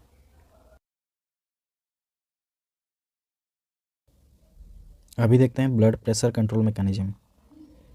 ब्लड प्रेशर कंट्रोल मैकेनिज्म, ठीक है। यहाँ पे देखो ब्लड प्रेशर हमारा नॉर्मल कितना होता है, normal blood pressure is 120/80 millimetre of mercury, ठीक है। मेनली 2 वे है, 2 वे जहाँ से हम ब्लड प्रेशर को कंट्रोल कर सकते हैं। एक है short term mechanism, short term mechanism. Short term mechanism में क्या क्या चीज़ें आती है, regulation of blood vessel diameter, ठीक है, regulation of blood vessel diameter. और क्या चीज़ें आती हैं, रेगुलेशन ऑफ हार्ट रेट, ठीक है। और क्या चीज़ें आती हैं, रेगुलेशन ऑफ कॉन्ट्रैक्टिलिटी, हार्ट का कॉन्ट्रैक्शन को कंट्रोल करना, ठीक है, ये सब चीज़ें आती हैं। और एक होता है long term mechanism, long term mechanism of control. Long term में क्या क्या चीज़ें आती हैं, regulation of blood volume, regulation of blood volume, क्योंकि इसमें ज़्यादा टाइम लगेगा ब्लड वॉल्यूम को चेंज करने के लिए, ठीक है। ये हो गया शॉर्ट टर्म और लॉन्ग टर्म। और एक चीज़ होती है जिसको बोलते हैं वैसो कॉन्ट्रैक्शन या वैसो कॉन्स्ट्रिक्शन, कॉन्ट्रैक्शन नहीं, वैसो कॉन्स्ट्रिक्शन, ठीक है। वैसो कॉन्स्ट्रिक्शन में क्या होता है, पेरिफेरल रेजिस्टेंस, मतलब ब्लड जो वेसल में फ्लो हो रहा है, ठीक है, उस ब्लड जो वॉल है, वेसल का जो वॉल है, ठीक है, उसका रेजिस्टेंस ब्लड के ऊपर कितना है। अगर वैसो कॉन्स्ट्रिक्शन हो रहा है तो पेरिफेरल रेजिस्टेंस बढ़ जाएगा, ठीक है, पेरिफेरल रेजिस्टेंस बढ़ जाएगा एंड ब्लड सिर्फ कोर बॉडी पे रह जाएगा, blood remains to core body, समझ रहे हो, कोर बॉडी मतलब रीब, बीच का हिस्सा चेस्ट, ठीक है, वहाँ पे ब्लड रह जाएगा, blood remains to core body and peripheral resistance बढ़ जाएगा। भासोडाइलेशन में क्या होता है, पेरिफेरल रेजिस्टेंस कम हो जाएगा, पेरिफेरल रेजिस्टेंस कम हो जाएगा and blood flow towards periphery.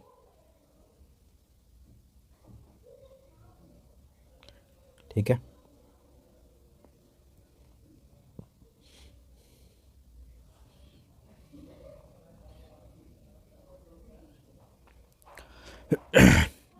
जो शॉर्ट टर्म रेगुलेशन होते हैं ब्लड प्रेशर के, वहाँ पे 3 चीज़ें आती हैं इसके अंडर। एक है बारो रिसेप्टर रिफ्लेक्स,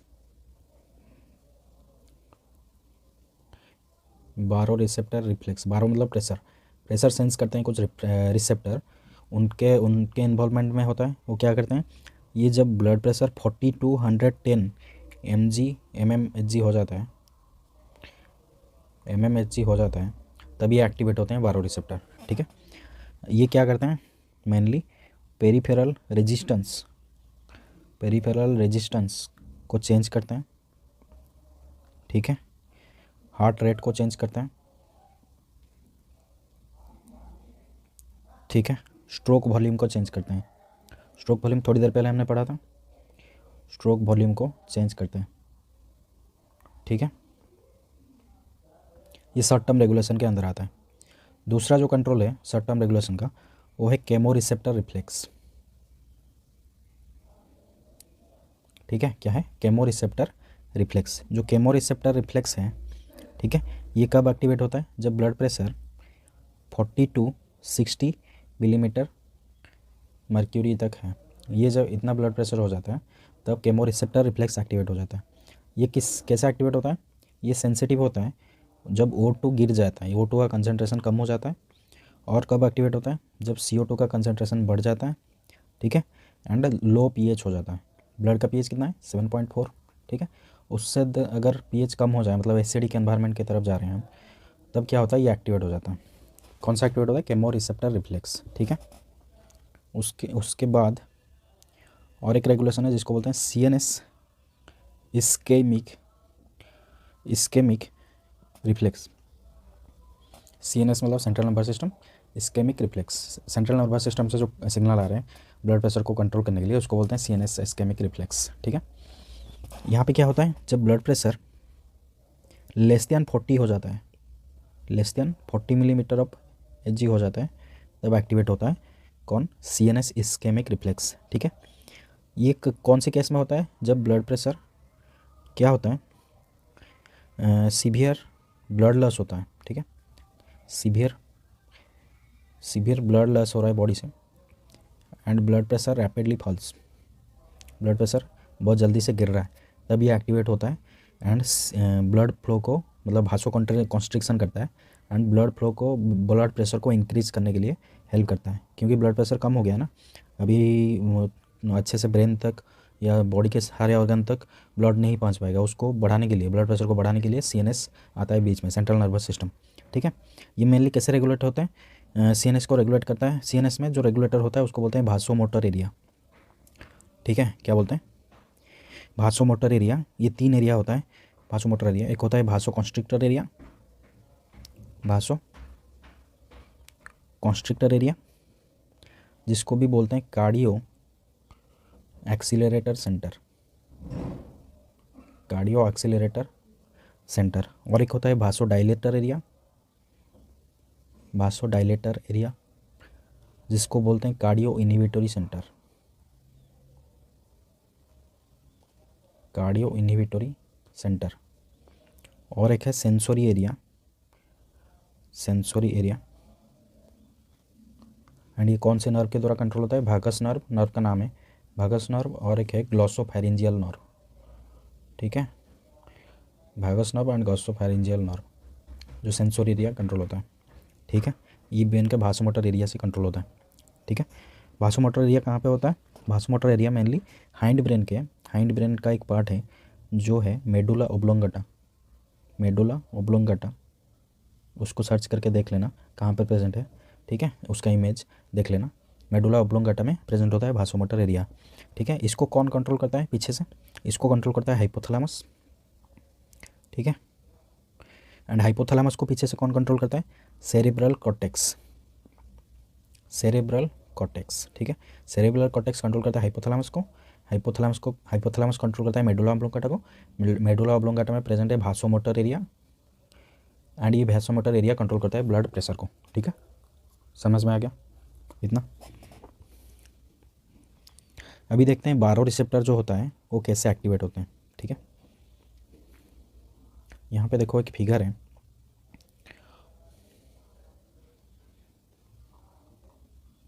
ये वाला फिगर देखो, ये है आउटा। ठीक है, ये है आउटा, ये है असेंडिंग आउटा, ये है डिसेंडिंग आउटा।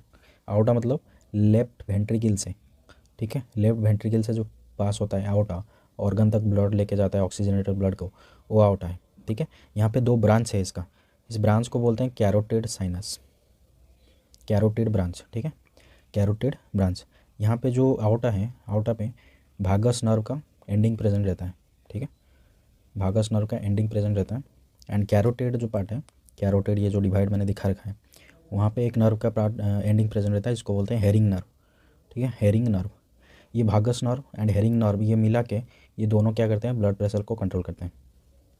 ठीक है, ब्लड प्रेशर को कंट्रोल करते हैं। कैसे कंट्रोल करते हैं, जब ब्लड प्रेशर नॉर्मली इंक्रीज करना है, अगर कम हो गया है इंक्रीज करना है, ये क्या करते हैं, ब्लड वॉल्यूम को बढ़ा देते हैं। ठीक है, एंड अगर ब्लड प्रेशर को डिक्रीज करना है तो ये ब्लड वॉल्यूम को नीचे गिरा देते हैं। ठीक है, ऐसे कंट्रोल होता है। ठीक है, एंड कैरोटिड नर्व के पास जो कैरोटिड यहाँ पे जो प्रेजेंट होता है नर्व, उसको बोलते हैं बारो रिसेप्टर। ठीक है, मतलब प्रेशर सेंस करने वाला रिसेप्टर। बारो मतलब प्रेशर, रिसेप्टर मतलब receptor, pressure sense pressure sense करने वाला रिसेप्टर। ये जो हेरिंग नर्व होता है ये ग्लॉसोफेरिंजियल नर्व का पार्ट है। किसका पार्ट है, अगर क्वेश्चन आया तो हेरिंग नर्व किसका पार्ट है, ग्लॉसोफेरिंजियल नर्व का पार्ट है। ठीक है, ग्लॉसोफेरिंजियल नर्व का पार्ट है, एंड यहाँ पे भागस नर्व का एंडिंग है। ये दोनों क्या करते हैं, मिलके ब्लड प्रेशर को कंट्रोल करते हैं। ठीक है, इतना समझ में आएगा। ओके, अभी देखते हैं इसके नेक्स्ट पार्ट। नेक्स्ट में क्या है, अगर हमें ब्लड प्रेशर इंक्रीज हो गया है। ठीक है, ब्लड प्रेशर इंक्रीज हो गया है, अभी क्या करना है। ठीक है, ब्लड प्रेशर इंक्रीज हो गया है, उसको डिक्रीज करना है कि नहीं, increase in blood pressure situation है।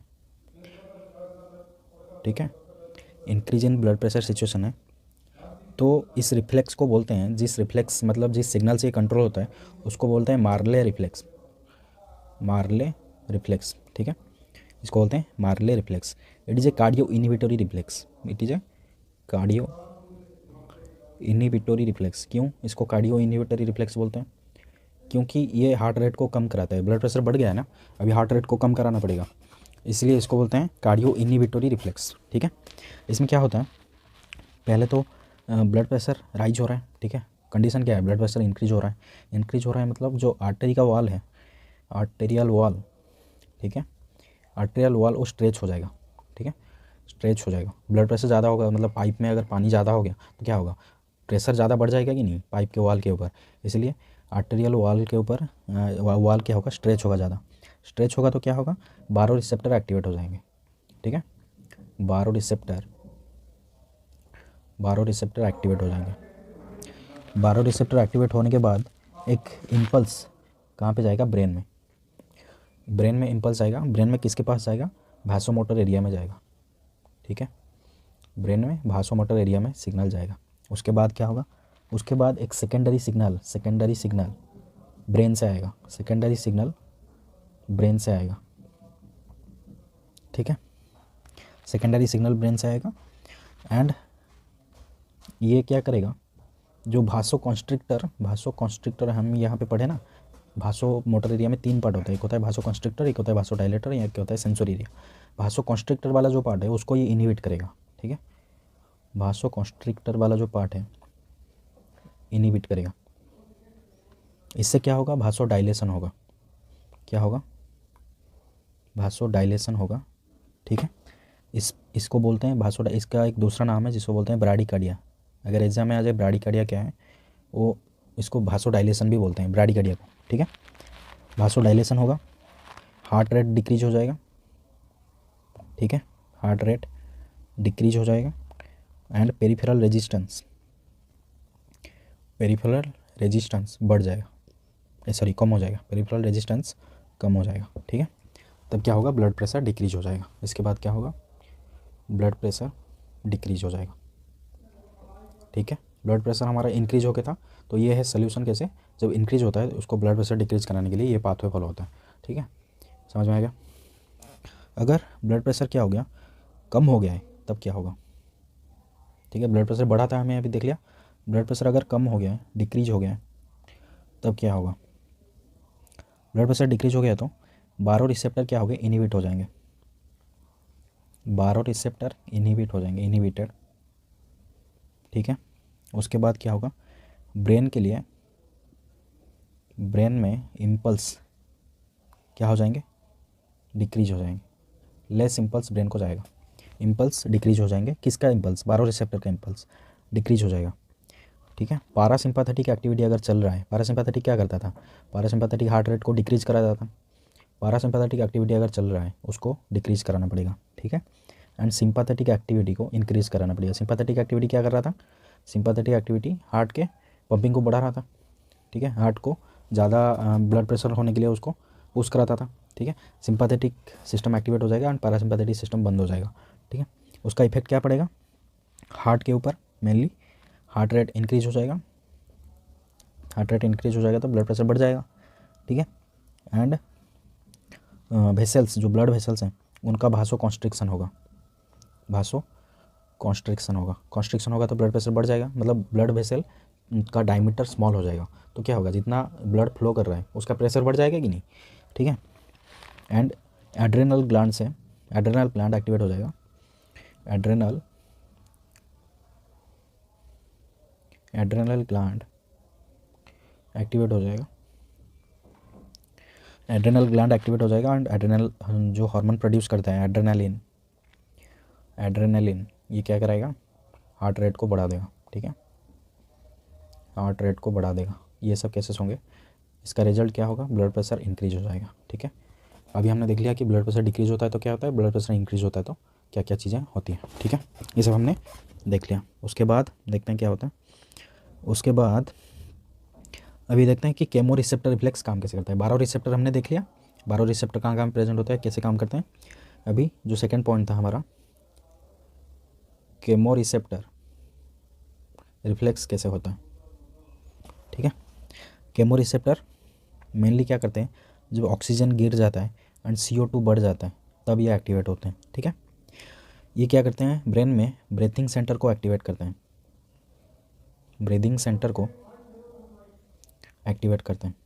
ठीक है, एंड ब्रीदिंग रेट को बढ़ाते हैं, ब्रीदिंग रेट हार्ट रेट अलग है। ठीक है, ब्रीदिंग रेट को बढ़ाते हैं, ब्रीदिंग रेट बढ़ने से क्या होगा, ज़्यादा से ज़्यादा CO2 बॉडी से बाहर जाएगा एंड ज़्यादा से ज़्यादा ऑक्सीजन बॉडी के अंदर आएगा। ठीक है, जब पार्शियल प्रेशर ऑफ ऑक्सीजन कम हो जाता है, pH कम हो जाता है एंड CO2 बढ़ जाता है, तब ये एक्टिवेट होते हैं। ये तीन चीज़ें याद रखना, कब एक्टिवेट होते हैं, जब पार्शियल प्रेशर कम हो जाता है, pH कम हो जाता है एंड CO2 बढ़ जाता है, तब एक्टिवेट होते हैं। CO2 बढ़ने से क्या होता है, CO2 H2O के साथ कंबाइन करके H2CO3 बनाता है, जो कि एक एसिड है। इसके वजह से क्या होता है, pH डिक्रीज हो जाता है।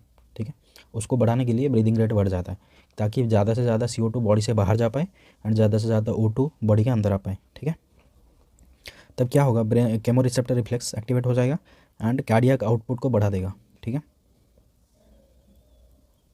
कार्डियक आउटपुट को बढ़ा देगा, हार्ट रेट को बढ़ा देगा, ताकि ज़्यादा से ज़्यादा CO2 बाहर जा पाए और भासो कॉन्स्ट्रिक्शन होगा, भासो कॉन्स्ट्रिक्शन होगा। एज ए रिजल्ट क्या होगा, as a result blood pressure बढ़ जाएगा। ठीक है, ब्लड प्रेशर बढ़ जाएगा। ये हो गया केमो रिसेप्टर रिफ्लेक्स कैसे काम करता है। अभी देखते हैं तीसरा जो पॉइंट था, CNS इस्केमिक रिफ्लेक्स कैसे काम करता है। ठीक है, मेनली क्या होगा, ये कब काम करता है, जब बॉडी से सीवियर ब्लड लॉस हो गया, ब्लड लॉस हो गया। ठीक है, तो क्या होता है, ब्लड फ्लो डिक्रीज हो जाता है ब्रेन के लिए, decreased blood flow to brain. ठीक है, blood flow to brain decrease हो जाता है एंड जो भासोमोटर सेंटर है ब्रेन में, भासोमोटर सेंटर जो ब्रेन में है वो क्या होता है, एक्टिवेट हो जाता है। वो एक्टिवेट होने के बाद मेनली क्या कराता है, भासो कॉन्स्ट्रिक्शन कराता है। पावरफुल होता है ये, पावरफुल भासो कॉन्स्ट्रिक्शन कराता है। ठीक है। वासोकॉन्स्ट्रिक्शन कराता है, कैसे कराता है? By sympathetic activity. Sympathetic activity क्या कराता है? हार्ट रेट को बढ़ाता है ताकि ब्लड ब्रेन तक पहुंच पाए। ठीक है, बॉडी ये कोशिश करता है कि ब्रेन तक ब्लड नहीं पहुंच रहा है तो कैसे पहुंचाए उसे, सिंपैथेटिक एक्टिविटी को एक्टिव कर देता है ताकि ब्लड फ्लो बढ़ जाए। ठीक है, ठीक है, ये सब होता है सीएनएस इस्केमिक रिफ्लेक्स में। ठीक है, इसके बाद हमारा ये ईसीजी। एक मिनट रुको, मैं पेज बढ़ा देता हूँ।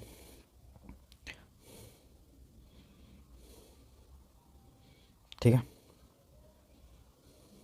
ईसीजी चीज़ का है, इलेक्ट्रोकार्डियोग्राम उसे बोलते हैं। ठीक है, ईसीजी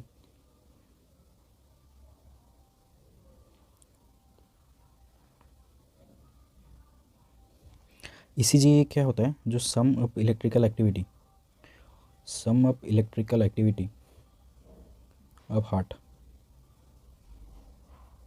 ये होता है ईसीजी।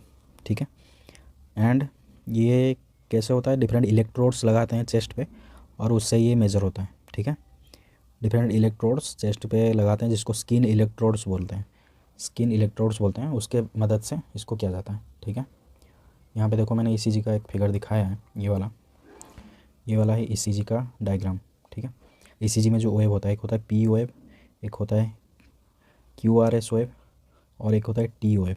ठीक है, जो पी वेव होता है, ठीक है, वो आर्ट्रियल कॉम्प्लेक्स होता है, मतलब आर्ट्रिया के बारे में बताता है। ठीक है, समझ में आ गया? एंड जो क्यूआरएस वेव होता है वो होता है वेंट्रिकुलर कॉम्प्लेक्स, मतलब वेंट्रिकल के बारे में बताता है। ठीक है, वो मतलब इनिशियल वेंट्रिकुलर कॉम्प्लेक्स कौन है? क्यूआरएस।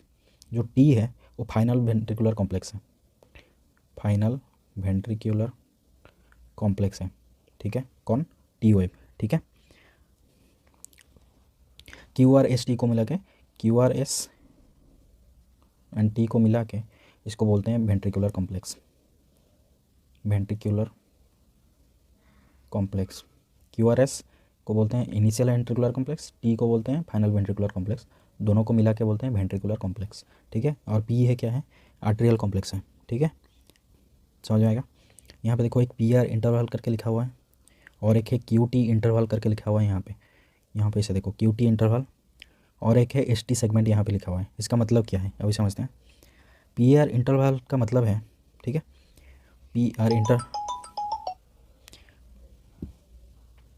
जो पी आर इंटरवल है ना, पी आर इंटरवल ये किसको दर्शाता है? पी आर इंटरवल दर्शाता है आर्ट्रियल कॉन्ट्रैक्शन को।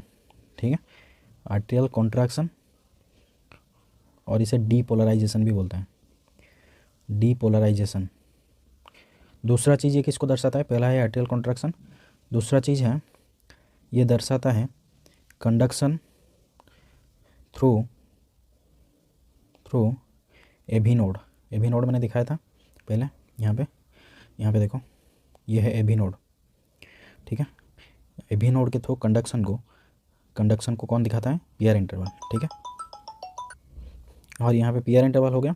उसके बाद है Q T interval. Q T interval क्या दर्शाता है? क्यू टी इंटरवल दर्शाता है वेंट्रिकुलर डीपोलराइजेशन, मतलब वेंट्रिकुलर कॉन्ट्रैक्शन को दर्शाता है। ठीक है, ventricular contraction and ventricular relaxation, ventricular relaxation. ठीक है, और एक है एस टी सेगमेंट। ठीक है, जो एस टी सेगमेंट है वो क्या दर्शाता है? एस टी सेगमेंट जो है वो आइसो इलेक्ट्रिक पीरियड है, उसको दर्शाता है, आइसो इलेक्ट्रिक पीरियड को दर्शाता है। ठीक है, आइसो इलेक्ट्रिक पीरियड को दर्शाता है एस टी सेगमेंट। इसका मेन मतलब ये है कि वोल्टेज ज़ीरो, इस टाइम पे वोल्टेज ज़ीरो होता है। ठीक है, इट इज़ ज़ीरो।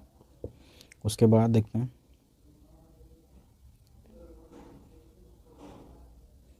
उसके बाद आता हैं ब्लड वेसल में।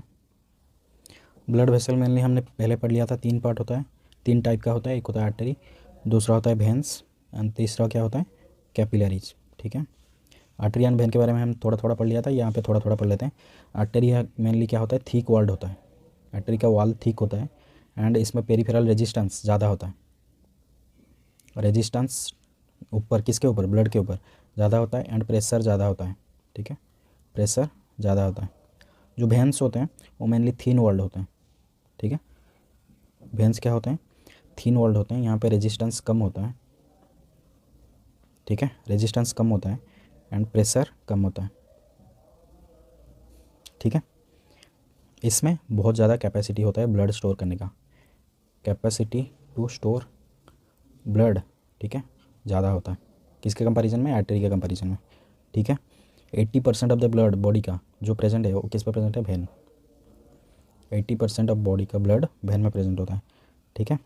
इसको कैपेसिटेंस वेसल भी बोलते हैं इसके वजह से, क्योंकि इसका कैपेसिटी ब्लड होल्ड करने का ज़्यादा होता है, इसलिए इसको कैपेसिटेंस वेसल्स भी बोलते हैं, ठीक है। जो कैपिलरीज होते हैं, ठीक है, वो क्या होते हैं, सिंगल लेयर का होता है, सिंगल लेयर का कैपिलरीज होते हैं एंड मेनली इसका काम क्या होता है, गैसियस एक्सचेंज, ठीक है, गैसियस एक्सचेंज का काम ये करते हैं, ठीक है। अभी देखते हैं ब्लड कैपिलरीज का थोड़ा सा फिगर देख लेते हैं।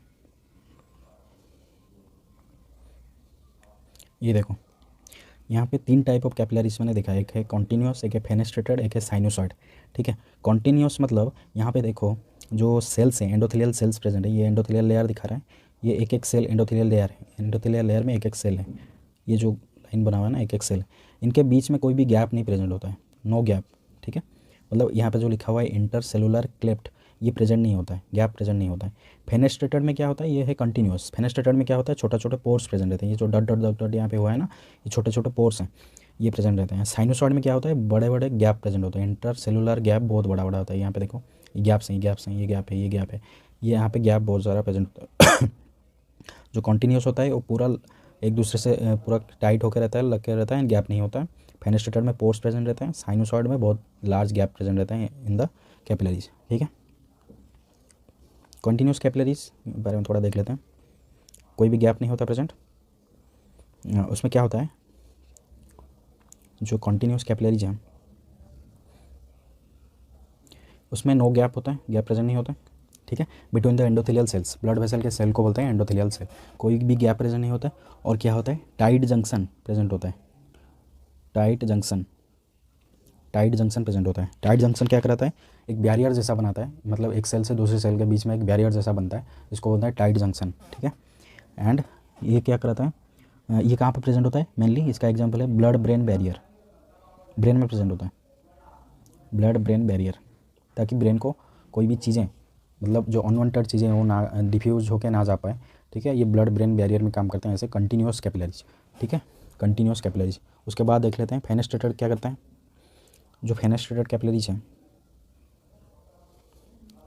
ठीक है, पोर्स प्रेजेंट रहते हैं, इसमें पोर्स प्रेजेंट रहते हैं ऑन द एंडोथेलियल सेल, ये मोस्ट कॉमन है, सबसे ज़्यादा यही प्रेजेंट रहता है। तो इसका कोई पर्टिकुलर जगह का एग्जांपल नहीं है। यहाँ पे जैसे ब्लड ब्रेन बैरियर है, यहाँ पे ये कॉमन है, सारे हर जगह प्रेजेंट रहता है, ठीक है। उसके बाद है साइनोसॉइड कैपिलरी। उसके बाद क्या है, साइनोसॉइड कैपिलरी। साइनोसॉइड कैपिलरी में लार्ज गैप प्रेजेंट होते हैं, large gap between the endothelial cell, large gap present होते हैं। एंड क्या होता है, आरबीसी यहाँ से इजीली पास हो सकता है, ये जो गैप प्रेजेंट होता है RBC easily it can pass. Example कहाँ पे है, बोन मैरो, ठीक है। अगर तुम्हें पूछे कि साइनोसॉइड कैपिलरीज कहाँ प्रेजेंट होते हैं तो बता देना बोन मैरो में प्रेजेंट होते हैं, ठीक है। उसके बाद का जो टॉपिक है वो है ब्लड क्लटिंग, ठीक, ब्लड क्लटिंग।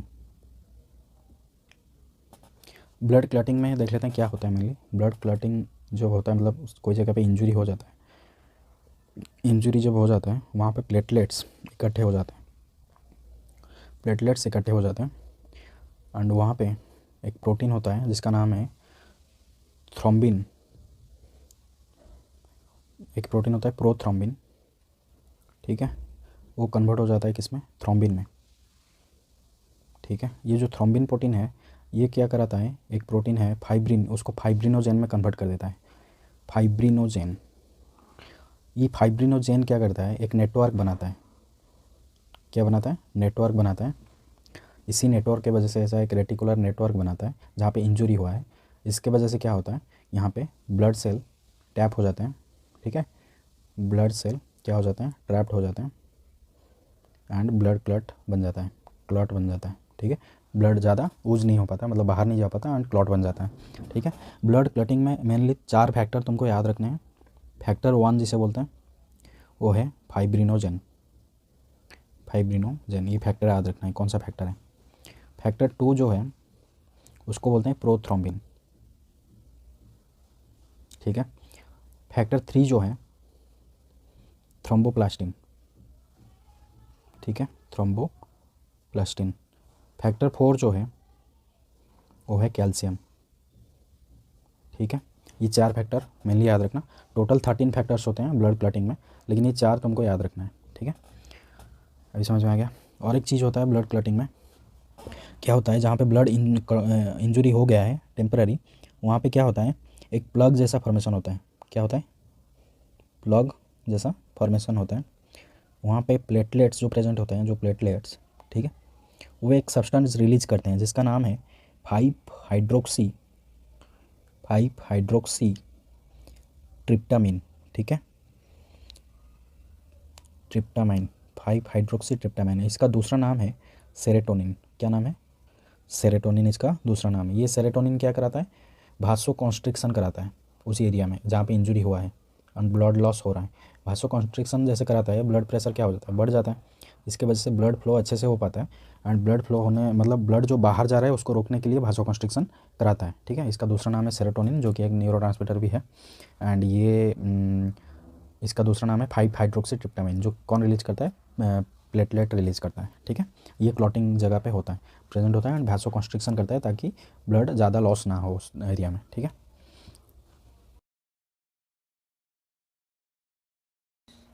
अभी हम देख लेते हैं ब्लड क्या होता है। हमने हार्ट के बारे में देख लिया, हमने ब्लड वेसल के बारे में देख लिया, अभी ब्लड को देख लेते हैं। It is the only fluid connective tissue, ठीक है, ये कनेक्टिव टिश्यू है एंड फ्लूइड है, ठीक है। जो ब्लड वास्कुलर सिस्टम, इसको हम पढ़ते हैं कैसे, क्या नाम है उसका, उसका नाम है एंजियोलॉजी, ठीक है। एंजियो वर्ड जहाँ पे आ जाएगा ना, समझ लेना कि वो क्या है, ब्लड से रिलेटेड कुछ है। जैसे एंजियोजेनेसिस हो गया, एंजियोजेनेसिस मतलब फॉर्मेशन ऑफ ब्लड वेसल, ठीक है। ऐसे ही एंजियोलॉजी मतलब ब्लड वास्कुलर सिस्टम को हम स्टडी कर रहे हैं, ठीक है, उसका मतलब है। फादर कौन है एंजियोलॉजी का, फादर ऑफ एंजियोलॉजी है विलियम हार्वे। कौन है, विलियम हार्वे। विलियम हार्वे मैं बता चुका हूँ। विलियम हार्वे डबल सर्कुलेशन का भी डिस्कवर किया था उन्होंने, डबल सर्कुलेशन को William Harvey father of angiology है, ठीक है। और मैंने बता दिया था कि ब्लड क्या है, मेजोडर्मल इन ऑरिजिन है। हमारा जो एम्ब्रियोनिक 3 लेयर्स है, ठीक है, कौन कौन सा लेयर है, एक्टोडर्म, एंडोडर्म और मेजोडर्म। मेजोडर्म से ब्लड प्रोड्यूस होता है, ठीक है, मेजोडर्मल इन ऑरिजिन, ओके। ब्लड का पीएच कितना होता है, ब्लड का पीएच होता है 7.4, ठीक है, 7.4 to 7.5। इसको बोलते हैं स्लाइटली अल्कालाइन, क्योंकि हमारा 7 पीएच जो है, 7 पीएच वो न्यूट्रल है, ठीक है, 7 पीएच जो है वो न्यूट्रल है। 7 से ज़्यादा हुआ तो अल्कालाइन मतलब बेसिक, 7 से कम हुआ तो एसिडिक, ठीक है। 7.4 मतलब स्लाइटली अल्कालाइन, थोड़ा सा अल्कालाइन मतलब बेसिक की तरफ जा रहा है, ठीक है। एंड इसका कलर क्या है, रेड होता है। रेड किस वजह से होता है, यहाँ पे जो हीमोग्लोबिन है उसमें आयरन प्रेजेंट रहता है। हीमोग्लोबिन है, हीमोग्लोबिन में क्या रहता है, आयरन प्रेजेंट रहता है। आयरन कौन सा आयरन है, वो Fe2+, ठीक है। Fe2+ भी होता है, Fe3+। अगर तुम्हें क्वेश्चन पूछे Fe3+ है क्या, वो Fe3+ नहीं होता है, ठीक है, Fe2+ ही प्रेजेंट होता है आयरन, इसे याद रखना, ठीक है। Fe2+ के फॉर्म में आयरन प्रेजेंट रहता है, इसलिए रेड दिखता है वो, ठीक है, ओके। उसके बाद है इसका वेट देख लेते हैं, बॉडी वेट कितना है। बॉडी वेट इसका है 7 to 8% of the body weight, ठीक है, 7 to 8% of the body weight ये टोटल लेता है। एंड इसका वॉल्यूम कितना है, वॉल्यूम मेल में थोड़ा ज़्यादा होता है in comparison to female. Male में होता है 5 to 6 लीटर, ठीक है, 5 to 6 लीटर एंड फीमेल में होता है ये 4 to 5 लीटर, ठीक है, सॉरी। वॉल्यूम मेल में होता है 5 to 6 लीटर एंड फीमेल में होता है 4 to 5 लीटर, ठीक है। उसके बाद देख लेते हैं इसके कंपोनेंट्स क्या क्या हैं। इसमें मेनली 2 चीज़ें हैं ब्लड में, ठीक है। एक है क्या, प्लाज्मा। दूसरा क्या है, फॉर्म्ड एलिमेंट्स जिसे बोलते हैं, फॉर्म्ड एलिमेंट्स।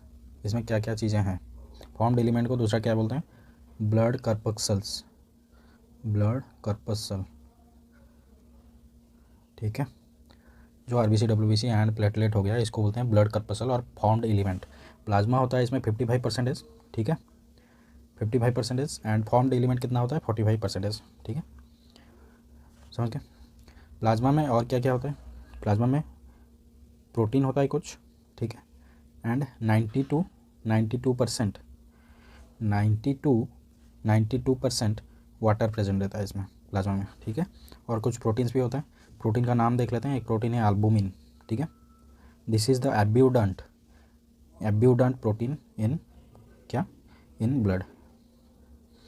सबसे ज़्यादा कौन सा प्रोटीन है, एल्बुमिन। ठीक है, और एक प्रोटीन रहता है जिसका नाम है ग्लोब्यूलिन, ये एक है। दूसरा प्रोटीन कौन है, ग्लोब्यूलिन। ठीक है, जो 2-2.5% रहता है इन ब्लड। ठीक है, समझ गया। एंड फॉर्म्ड एलिमेंट में क्या क्या रहता है, फॉर्म्ड एलिमेंट में आरबीसी, डब्ल्यूबीसी एंड प्लेटलेट्स। ठीक है, प्लेटलेट्स हो गया, क्लासिफिकेशन हो गया, देख लिया क्या क्या पार्ट्स है इसमें। एंड जो स्मॉलेस्ट प्रोटीन है, ठीक है, ब्लड में, उसका नाम है albumin, smallest protein and most abundant. इसका स्ट्रक्चर स्मॉल है लेकिन ये बहुत ज़्यादा अमाउंट में प्रेजेंट होता है। अगर तुम्हें पूछे smallest protein in blood in plasma, it is called albumin. And अगर तुम्हें पूछे कि एब्यूडेंट प्रोटीन कौन है, ये है एल्बुमिन। ठीक है, उसके बाद देख लेते हैं डब्ल्यूबीसी का डिफरेंट टाइप्स देख लेते हैं। डब्ल्यूबीसी मेनली क्या होता है, दो टाइप होते हैं। एक होता है ग्रैन्युलोसाइट, इसको तो तुमने पढ़ा होगा, फिर भी मैं बता दे रहा हूँ, ग्रैन्युलोसाइट एंड एग्रैन्युलोसाइट। ठीक है, ग्रैन्युलोसाइट में आता है कौन कौन, न्यूट्रोफिल, ठीक है, यूसिनोफिल एंड बेसोफिल। ठीक है, एंड एग्रैन्युलोसाइट में कौन कौन आते हैं, लिम्फोसाइट एंड मोनोसाइट। क्या आते हैं, लिम्फोसाइट एंड मोनोसाइट।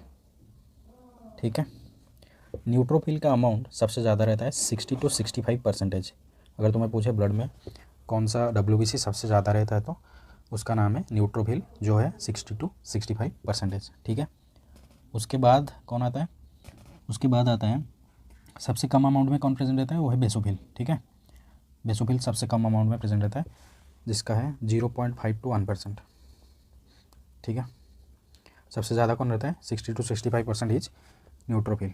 ठीक है, उसके बाद जो यूसिनोफिल है, यूसिनोफिल प्रेजेंट रहता है 2-3%।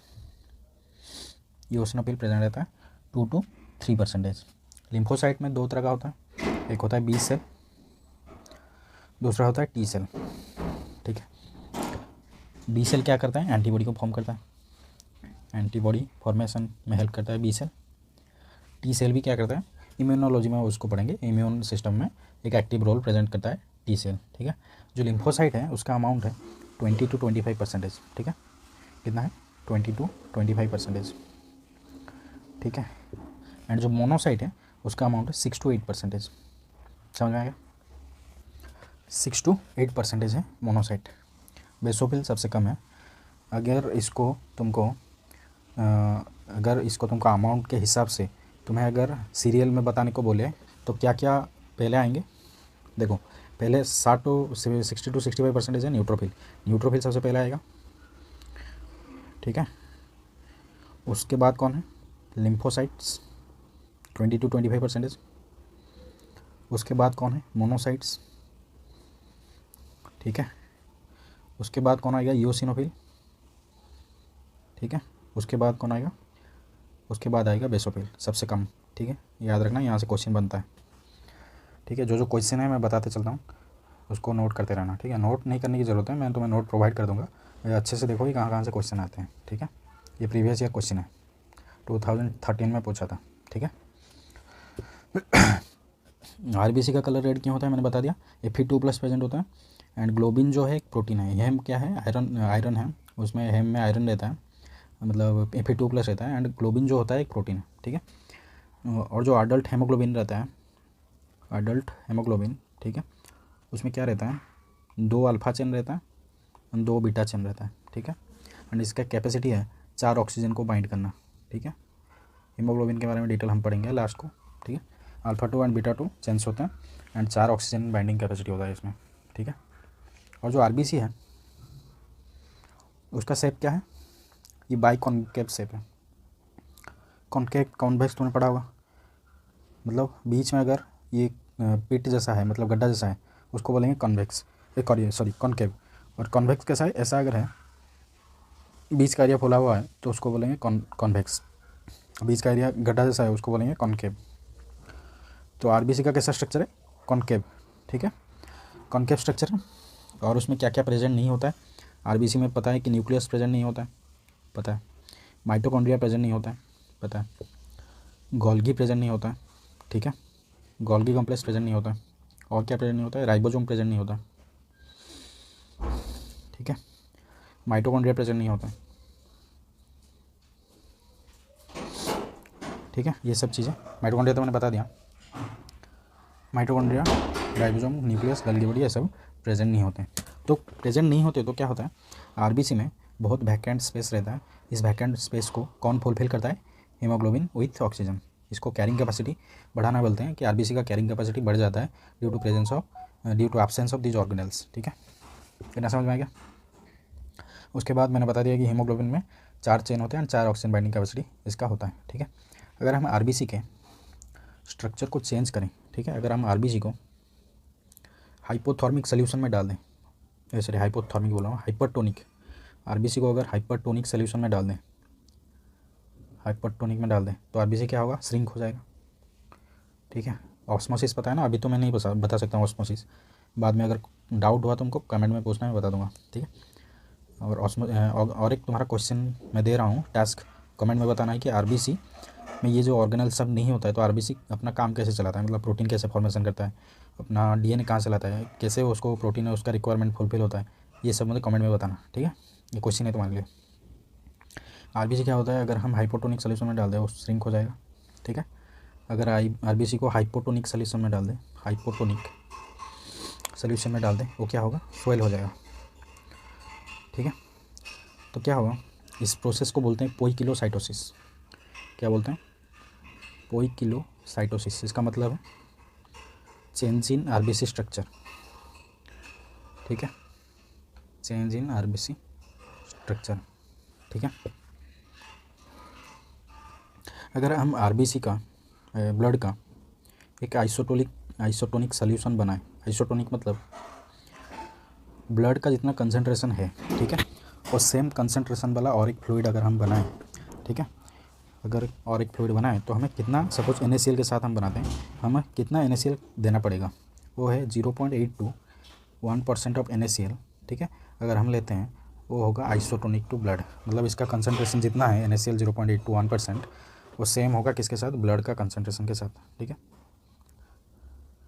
ब्लड के कंसंट्रेशन के साथ सेम होगा, ठीक है। अगर हम ग्लूकोज को एज ए कंसंट्रेशन सब्सटेंस ले रहे हैं तो ग्लूकोज का कितना concentration, 5% weight by volume of glucose, ठीक है, weight by volume of glucose isotonic होगा ब्लड के कंसंट्रेशन के साथ, ठीक है। समझ में आ गया। एक मिनट, ये पेज मैं ऐड कर दे रहा हूँ।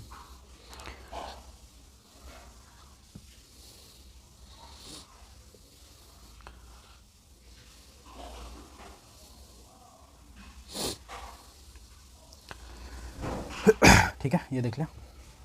लाइफ स्पान ऑफ आरबीसी देख लेते हैं। Life span of RBC, life span of RBC is 120 days.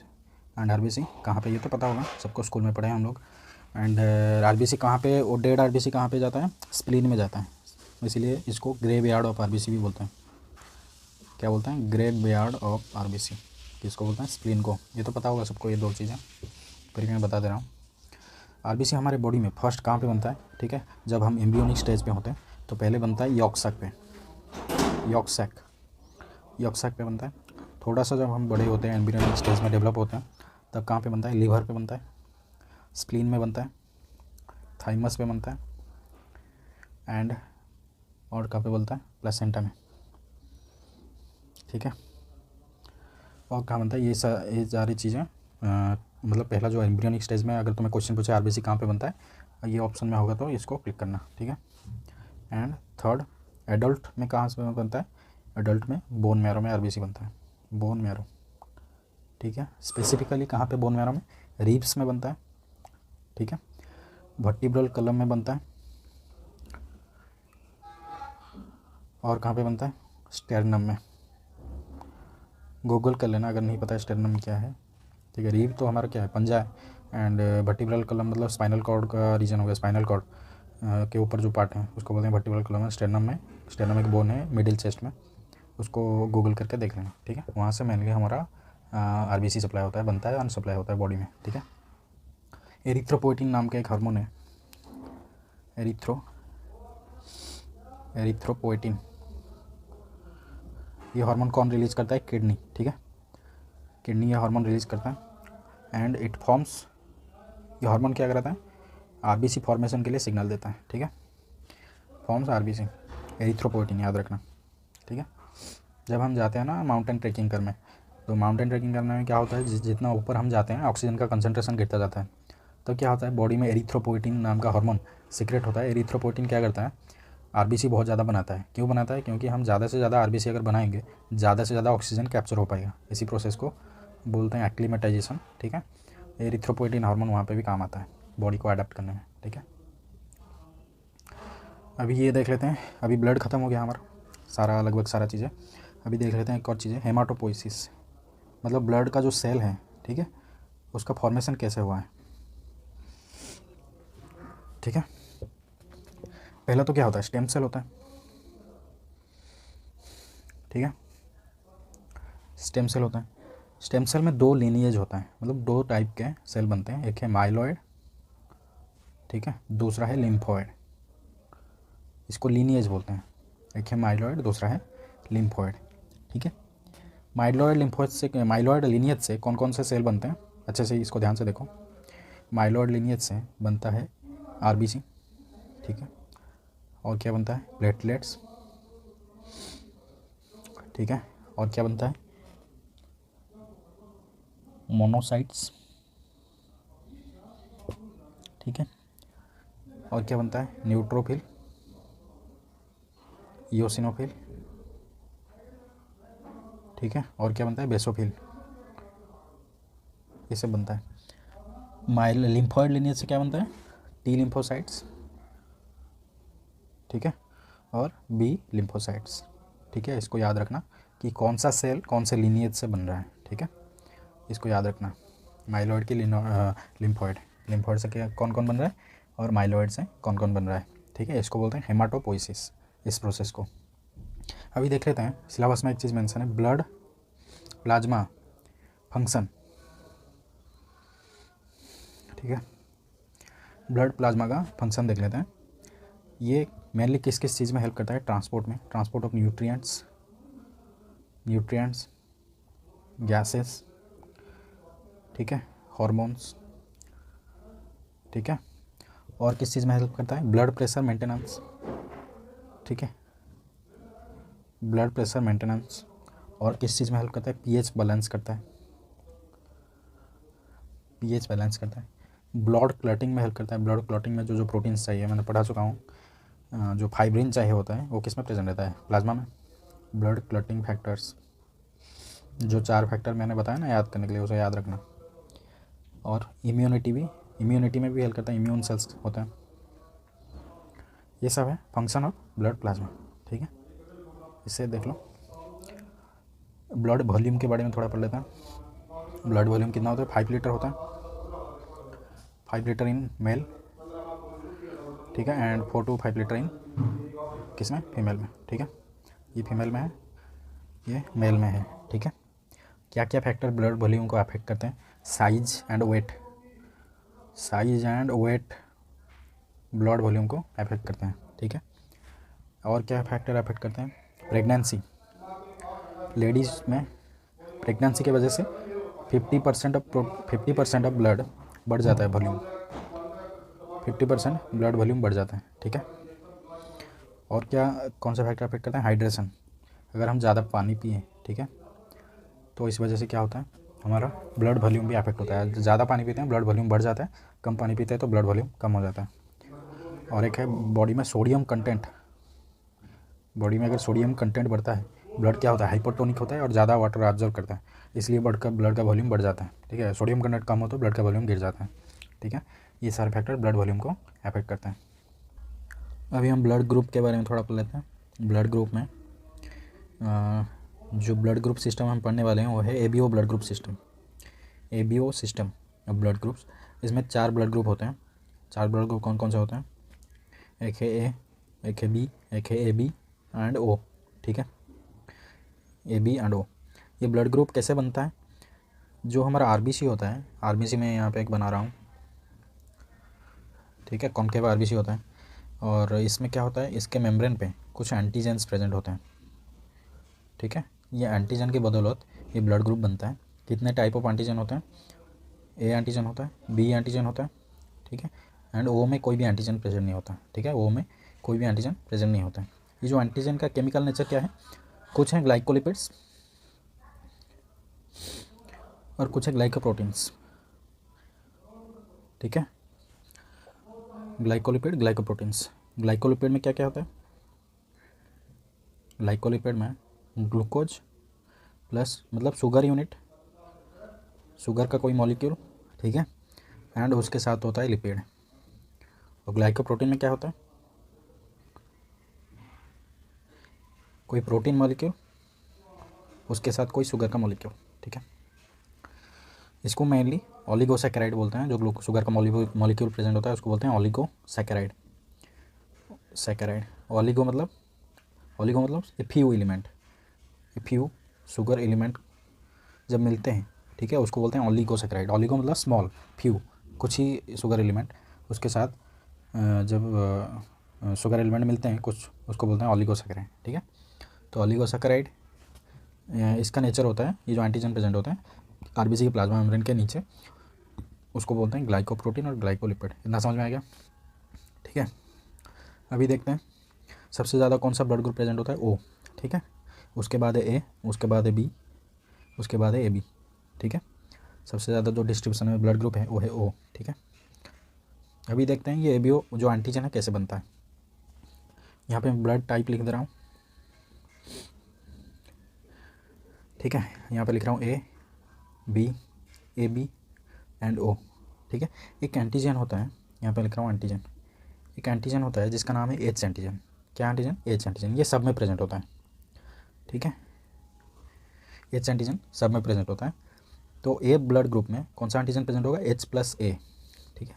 B में होगा H plus B, A B में होगा H plus A B, and H में ओ में होगा एच प्लस कुछ भी नहीं, क्योंकि यहाँ पे एंटीजन ए बी प्रेजेंट नहीं रहता है ओ में, ठीक है। तो ये एंटीजन्स प्रेजेंट रहते हैं ब्लड ग्रुप में। अभी देख लेते हैं एच एंटीजन का स्ट्रक्चर, ठीक है। सॉरी, एच एंटीजन का स्ट्रक्चर देख लेते हैं। एच एंटीजन में क्या क्या प्रेजेंट रहता है? आइदर एक प्रोटीन और लिपिड। मैंने बोला था ग्लाइकोप्रोटीन होगा, नहीं तो ग्लाइकोलिपिड होगा। प्रोटीन प्रेजेंट रहेगा तो उसे बोलेंगे ग्लाइकोप्रोटीन, या लिपिड प्रेजेंट रहेगा तो उसे बोलेंगे ग्लाइकोलिपिड। उसके साथ एक होता है ग्लूकोज मॉलिक्यूल, उसके साथ होता है एक गैलेक्टोज मॉलिक्यूल, उसके साथ होता है एक N acetyl glucosamine nag molecule, उसके साथ और एक गैलेक्टोज मॉलिक्यूल, उसके साथ एक मॉलिक्यूल रहता है फ्यूकोज, ठीक है। ये जो फ्यूकोज रहता है ये मेन पार्ट है, इसको ये एच एंटीजन का खासियत है, फ्यूकोज प्रेजेंट रहता है उसमें। जो फ्यूकोज प्रेजेंट रहता है उसको कौन सा एंजाइम ट्रांसफ़र कराता है इसके ऊपर? फ्यूकोसिल ट्रांसफरेज। ये एंजाइम याद रखना, क्वेश्चन आ सकता है। फ्यूकोसिल ट्रांसफरेज नाम का एंजाइम, ठीक है, ये क्या कराता है? फ्यूकोज को ट्रांसफ़र कराता है एच एंटीजन के ऊपर, जिससे मिलकर एच एंटीजन बनता है। अभी ए एंड बी एंटीजन देख लेते हैं। जो ए एंटीजन है, ठीक है, उसका स्ट्रक्चर क्या है?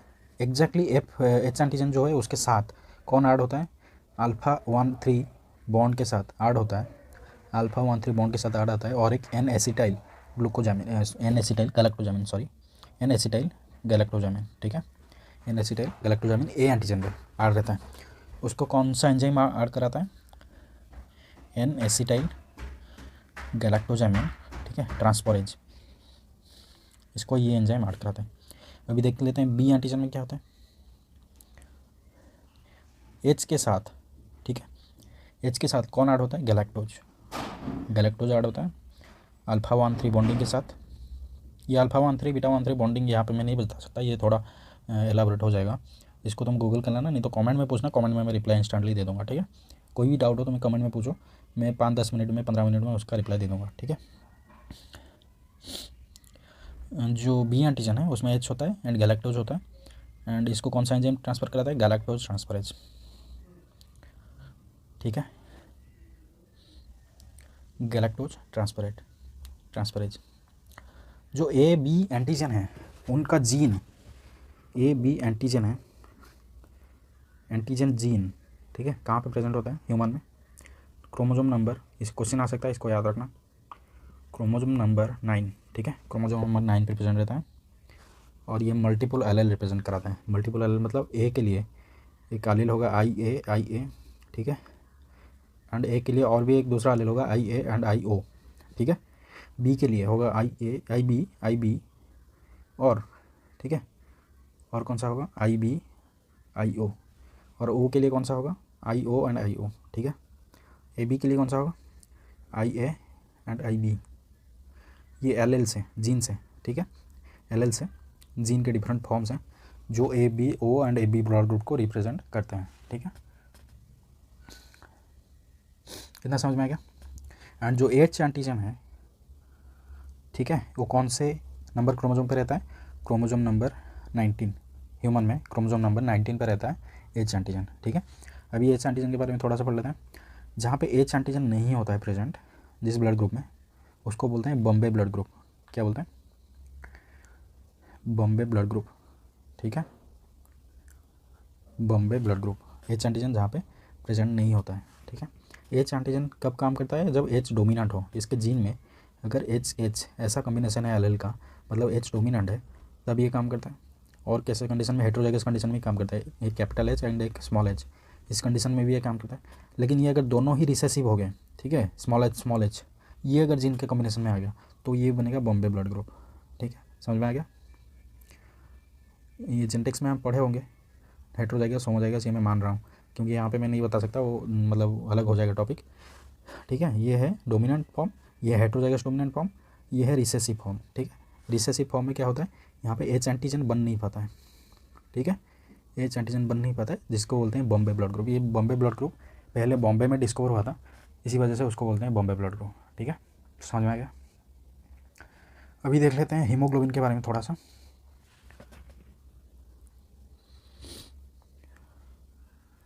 हीमोग्लोबिन में मैं बता चुका हूँ कि इसमें 2 चेन्स होते हैं, एक होता है अल्फ़ा चेन होता है एंड बीटा चेन होता है, ठीक है, अल्फ़ा 2 एंड बीटा 2। यहाँ पे देखो हीमोग्लोबिन का स्ट्रक्चर देखो, ये है बीटा 1, बीटा 2, अल्फ़ा 2, अल्फ़ा 1, ठीक है। 2 अल्फ़ा होते हैं, 2 बीटा चेन होता है, ठीक है। एंड हेम ग्रुप यहाँ पे दिखा रहा है, देखो हेम ग्रुप, ठीक है, 4 हेम ग्रुप प्रेजेंट होते हैं जो Fe2+ होता है, ठीक है, Fe3+ नहीं होता है, इसको याद रखना, बार बार बोल रहा हूँ मैं सॉरी, ठीक है। एक हेमोग्लोबिन क्या करता है? 4 ऑक्सीजन को बाइंड करता है, कैपेसिटी रखता है, 4 ऑक्सीजन बाइंडिंग कैपेसिटी होता है इसमें। और ये जब ऑक्सीजन को बाइंड करता है तो ये कोऑपरेटिवली बाइंड करता है। कोऑपरेटिव बाइंडिंग क्या होता है मैं समझाता हूँ। कोऑपरेटिव बाइंडिंग मतलब, ठीक है, हेमोग्लोबिन का 2 स्टेट होता है, एक होता है आर स्टेट को बोलते हैं रिलैक्स्ड स्टेट, ठीक है, और एक होता है टी स्टेट को बोलते हैं टेंस स्टेट, टेंशन में है, ठीक है। रिलैक्स स्टेट में क्या होता है? हीमोग्लोबिन ऑक्सीजन के साथ बाइंड करके रहता है, ठीक है, हीमोग्लोबिन के लिए ऑक्सीजन का एफिनिटी बहुत ज़्यादा होता है आर स्टेट में। एंड टी स्टेट होता है डीऑक्सी हीमोग्लोबिन स्टेट, मतलब उसमें ऑक्सीजन नहीं होता है, डीऑक्सी हीमोग्लोबिन स्टेट, ठीक है, इतना समझ में आ गया। कोऑपरेटिव बाइंडिंग क्या होता है?